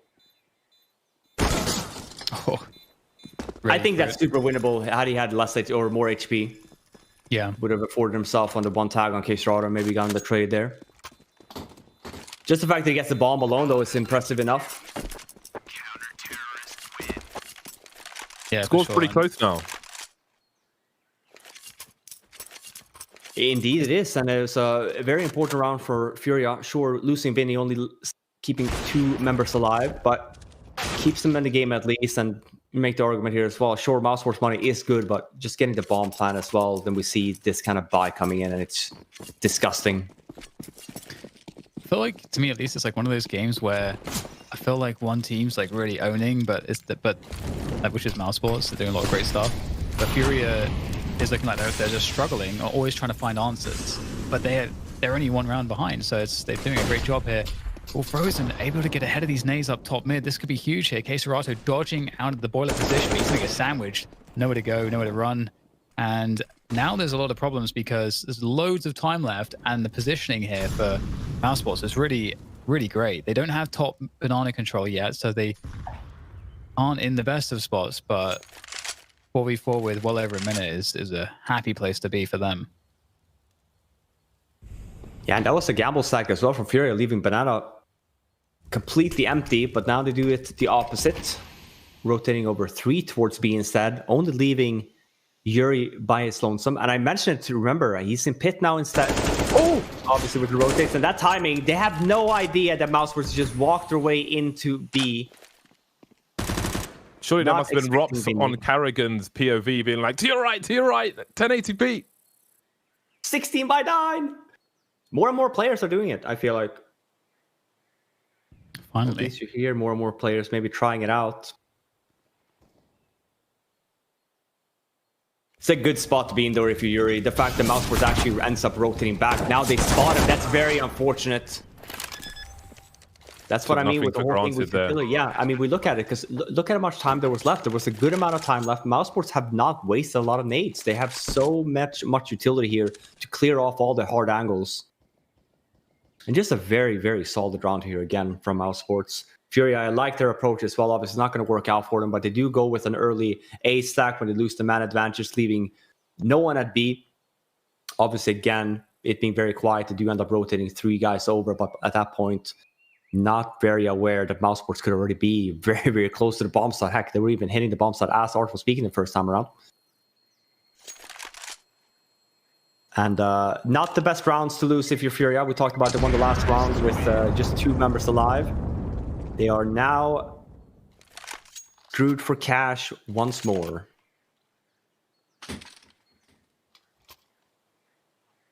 I think the resolution, right, is that people would have to change all of their lineups, so like relearn all lineups. Is that like one of the reasons why people just don't switch? No, it's just different. Like even when I was trying to swap, like I'm a 4-3 player 2024, and I've always felt it's the mindset, right? Like I feel like the spray is slower when you have higher rest, but it's just, you know, old school and like the models are different. I actually don't think it's more. Yeah, it's the feel, if anything. Yeah, I don't think it's anything to do with like nade setups. I literally think it's just the if you're doing like I think crosshair aiming is fine, but like if you're using a model, then it's a different story. Like a top connector from Top Middle Mirage or something, you generally use the grenade as a lineup. Oh, there's a violent exchange on Banana. Bear in mind there are 2 primary weapons at this point for Furia. Arts with the AWP and Yuri with the MP9. Yeah, another gamble though here from Furia. So they have made the right call here. 4 players here, all looking to defend this bomb site. I wonder if it's too little too late though. MOUSESPORTS hitting this down. No, Yuri goes down, picking up this nade, leaving only csgo now in a 1-on-2 situation. Picks up an AK though, so it's still very much doable, especially getting that kill. Nicely done from csgo. So needed as well. Absolutely. Again, keeps just 1 round between the 2 squads. And that's a very expensive round for MOUSESPORTS. Their money's in the danger zone now. So this is starting to get a little hairy. They definitely don't want us to go to a 3rd map of train. If they had the bomb down, they could have actually had a really decent 4-buy, but the extra $800 per player that's missing is really causing problems there. We see the Galil, Deagle for A-Course so that he can have nades, Mac 10. It's just not a great look. Furia really have MOUSESPORTS against the ropes right now. Oh, a lot of CT utility dumped early in the rounds. So MOUSESPORTS have a utility advantage now, but these forward positions in apps, this is really where how deep you're going to go, Yuri. This could be a problem. Oh, that's so rough to deal with. Again, with so many people there, someone can stand on the barrel so his hop up is a little easier in case someone is there. He's holding for it. They both know their angles very well. Too, in apps to help you with the trade. Yeah. So if there was a smoke there, for example, you'd wait for Rops there and make the jump when the smoke fades. They've been really good with this with MOUSESPORTS in finding the gaps of the rotates. Again, Kerrigan being very sneaky here. We'll see if timing is on his side. Oh, makes the right call again. Is this really real life? He must have scoped. Oh my god. No, oh, okay, here we go. Oh! It just starts moving. So awkward when that happens. Now Vinny is pinched. You can't leave Art alive and head towards B to kill the B guy. If you see Art, you have to kill Art. That's a must do. 3-on-3 as Furia charge towards the B bomb site before that bomb gets planted. All coming from Banana, where A-Core awaits them with an AK-47. Oh, he's got the multi too. He wanted that for the after pump, but they're all coming from this position. And he's going to get taken out for a 2v2. So that's the multi gone. That's a big loss there. I think they were expecting the rotation to come from CT, actually. By the way, it looks like Furia will give this one up. They don't really have the time, even though they do have the kit.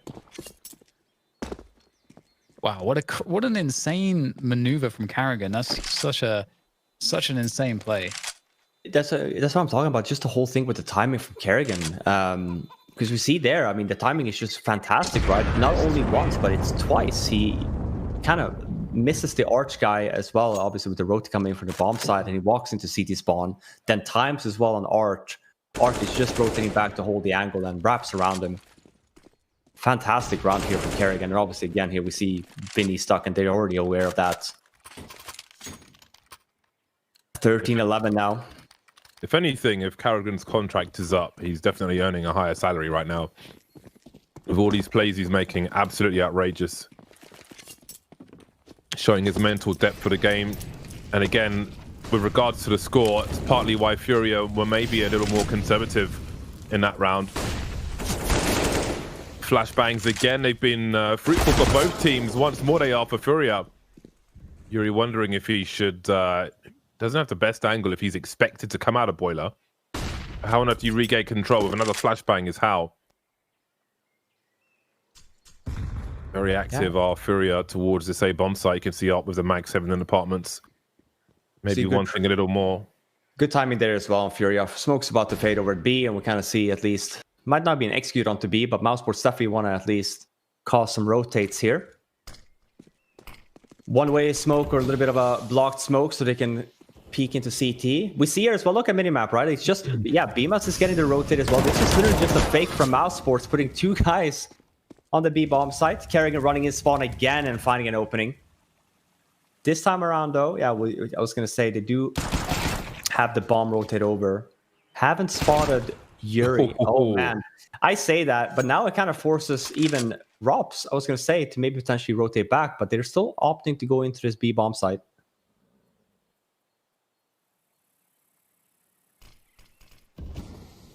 All they have to do is kill Vinny. That's all they have to do.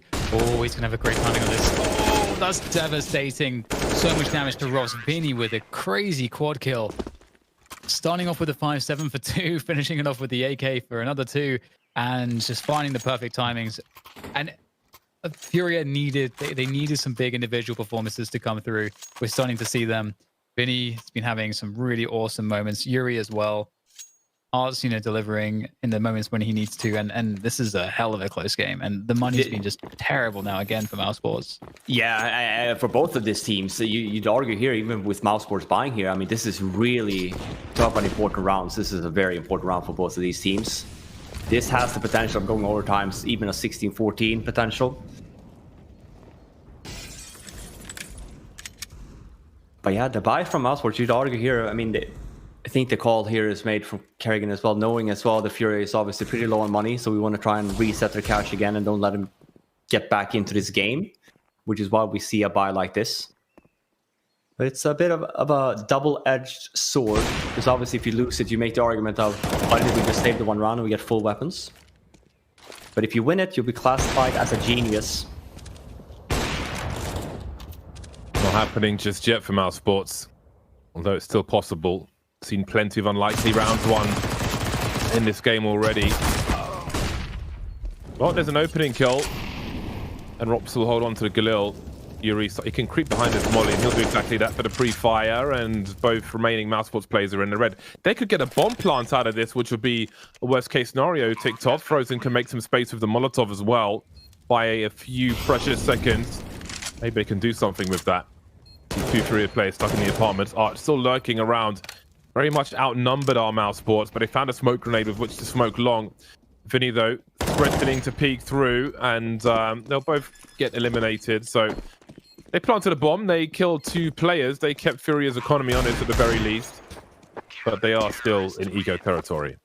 Yeah, and maybe you can at least wanted bomb plant and 3 guys dead there, but at least bonus here from MOUSESPORTS. Wasn't even looking likely that we get the bomb plant at that point, losing 2 members early here. Yeah, absolutely. Big bonus for getting the bomb. It's crazy as well because it does go to, like you said, overtime or 16-14. I think that's precisely the only way this can go now. MOUSESPORTS, if they wow, they should be giving up this round and then it's that one buy. And depending on how much damage they can do this round, they could really create an awkward scenario for FURIA actually.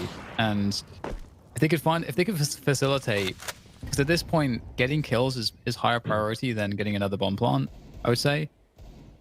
And so I agree. If they could find a way to get a couple kills, or 3 obviously is ideal as you stated, it would really create problems for FURIA to have utility, and that's a great start. Oh my god. They couldn't even win this round now because the B-side completely open. Vinny has to defend everything by himself, which is exactly what he's able to do here. Oh, Vinny's an unbelievable form right now. Oh my god. 4 players by himself. The hold, he dies there and it's game over, I feel like. There's just no road. Yeah, I was going to say, Gary, come on, hug the man. He needs it. He deserves it. What a performance here for him on this CT side so far. It's not just this round he saves. Obviously, we know that he had that 5-7 round as well and locking on the B bomb side. Another quad kill for him to his name on that round. Really what FURIA needed here. Even if 1 or 2 of them get away into the site, there's still a winnable round for MOUSESPORTS, but he kills all 4 by himself. Doesn't make any sense. That is insane. Vinny has, and let's not forget that other recently very impactful 4K that he got. He just got 2 enormous quad kills within the space of a few rounds. I can't believe he stays alive, strafing to the left there. That should be murder. First degree. And obviously the one shot onto Frozen. It doesn't matter if you have low HP or not, if you're just going to be straight from the wall and get an insta-kill. Well, how things have turned around for Furia. This is their pick after all, and they've shown that they can do it the long way if needed.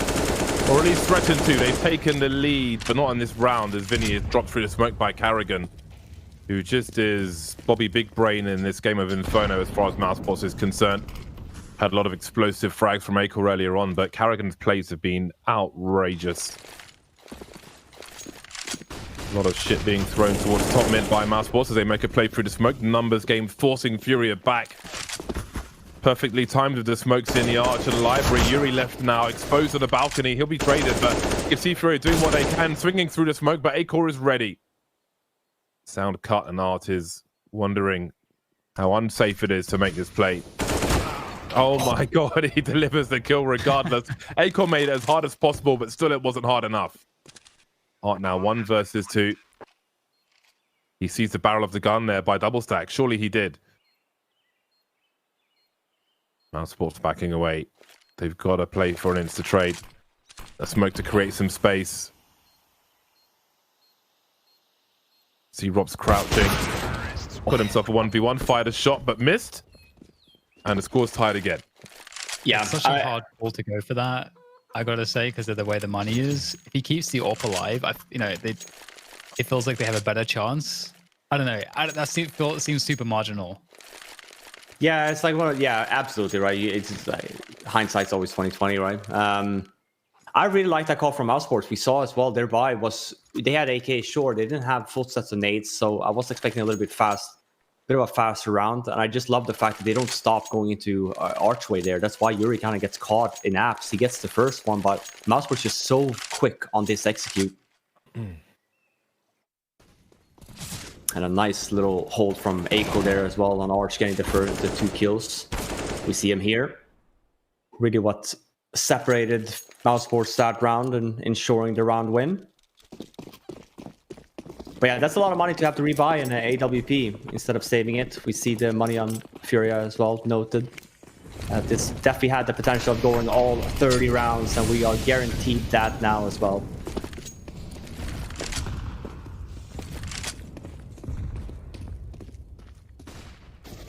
Still 3 towards B, but maybe that'll have to change soon. Oh, we've got deletions on the A bomb site. This round is surely over. I don't think they can afford to do much more, but yeah, I would expect they may try and retrieve the AWP.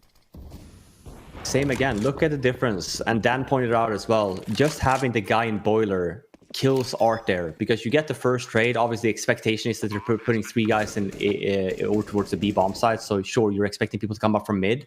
But Robs, even though he doesn't kill, he obviously does get the kill, but just showing himself there kind of prevents Furia from having that aggressive position, putting Art in a very tough spot.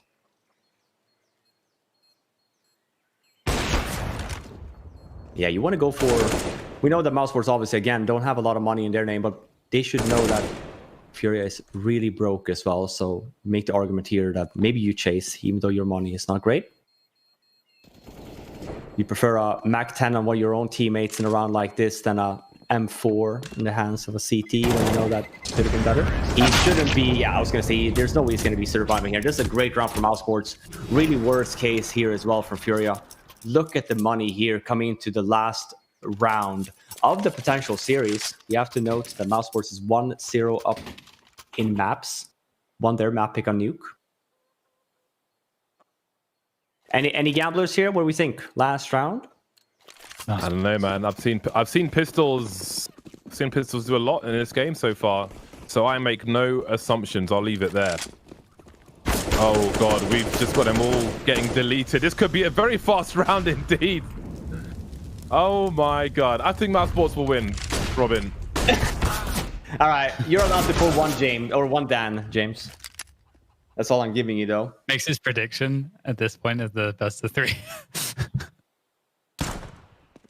That's so heartbreaking as well from Furia, obviously not having a lot of money. We know as well that MOUSESPORTS hasn't been peaking mid the way that they did that round. So trying to do something in a fast play onto down in mid. Let's not say anything yet, though. I mean, Vinny is, as I say that, yeah, cast a curse. Vinny has had 4 quad kills in this series. That was a, pretty much a mission impossible, but never say never. a good series here from MOUSESPORTS. I'd say we kind of keep the same trend, for Furia here. Been a little bit on the struggle bus. We have to note that they are playing with a stand-in. But this is looking very impressive from MOUSESPORTS, knowing as well that Acor is new to the team. Yeah. Under 2-0, and that was a quarterfinals game. They'll be moving on to the semifinals. Yeah, I think MOUSESPORTS looks pretty awesome there.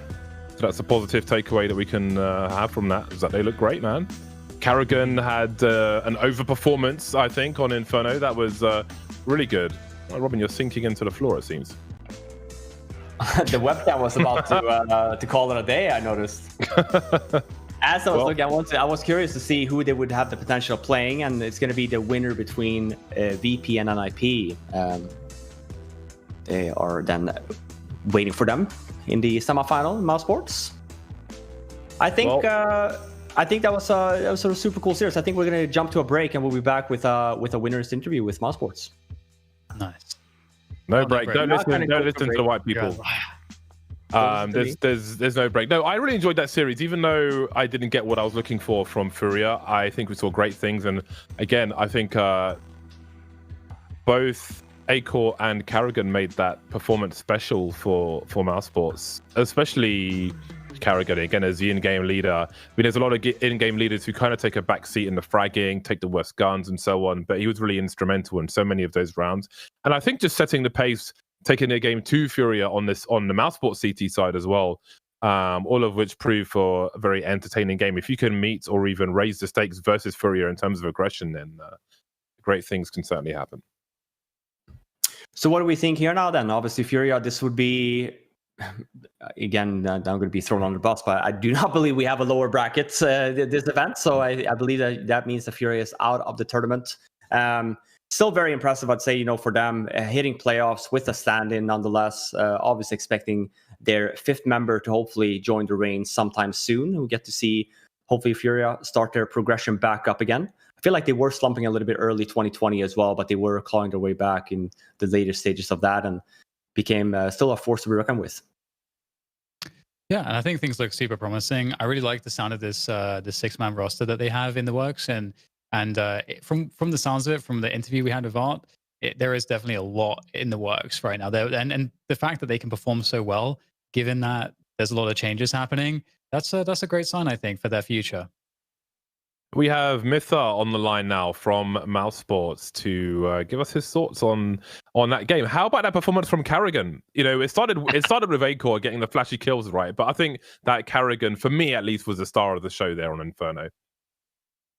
Yeah, he's been doing extremely well, and also manages to take it back. We take that one last time out in the end of Inferno, but I don't get to say much because he already knows what to do and has a clear plan in his head of how he want to play the remaining rounds. So not only did he shine individually, but he also had a clear game plan in his head and knew how to call the boys around.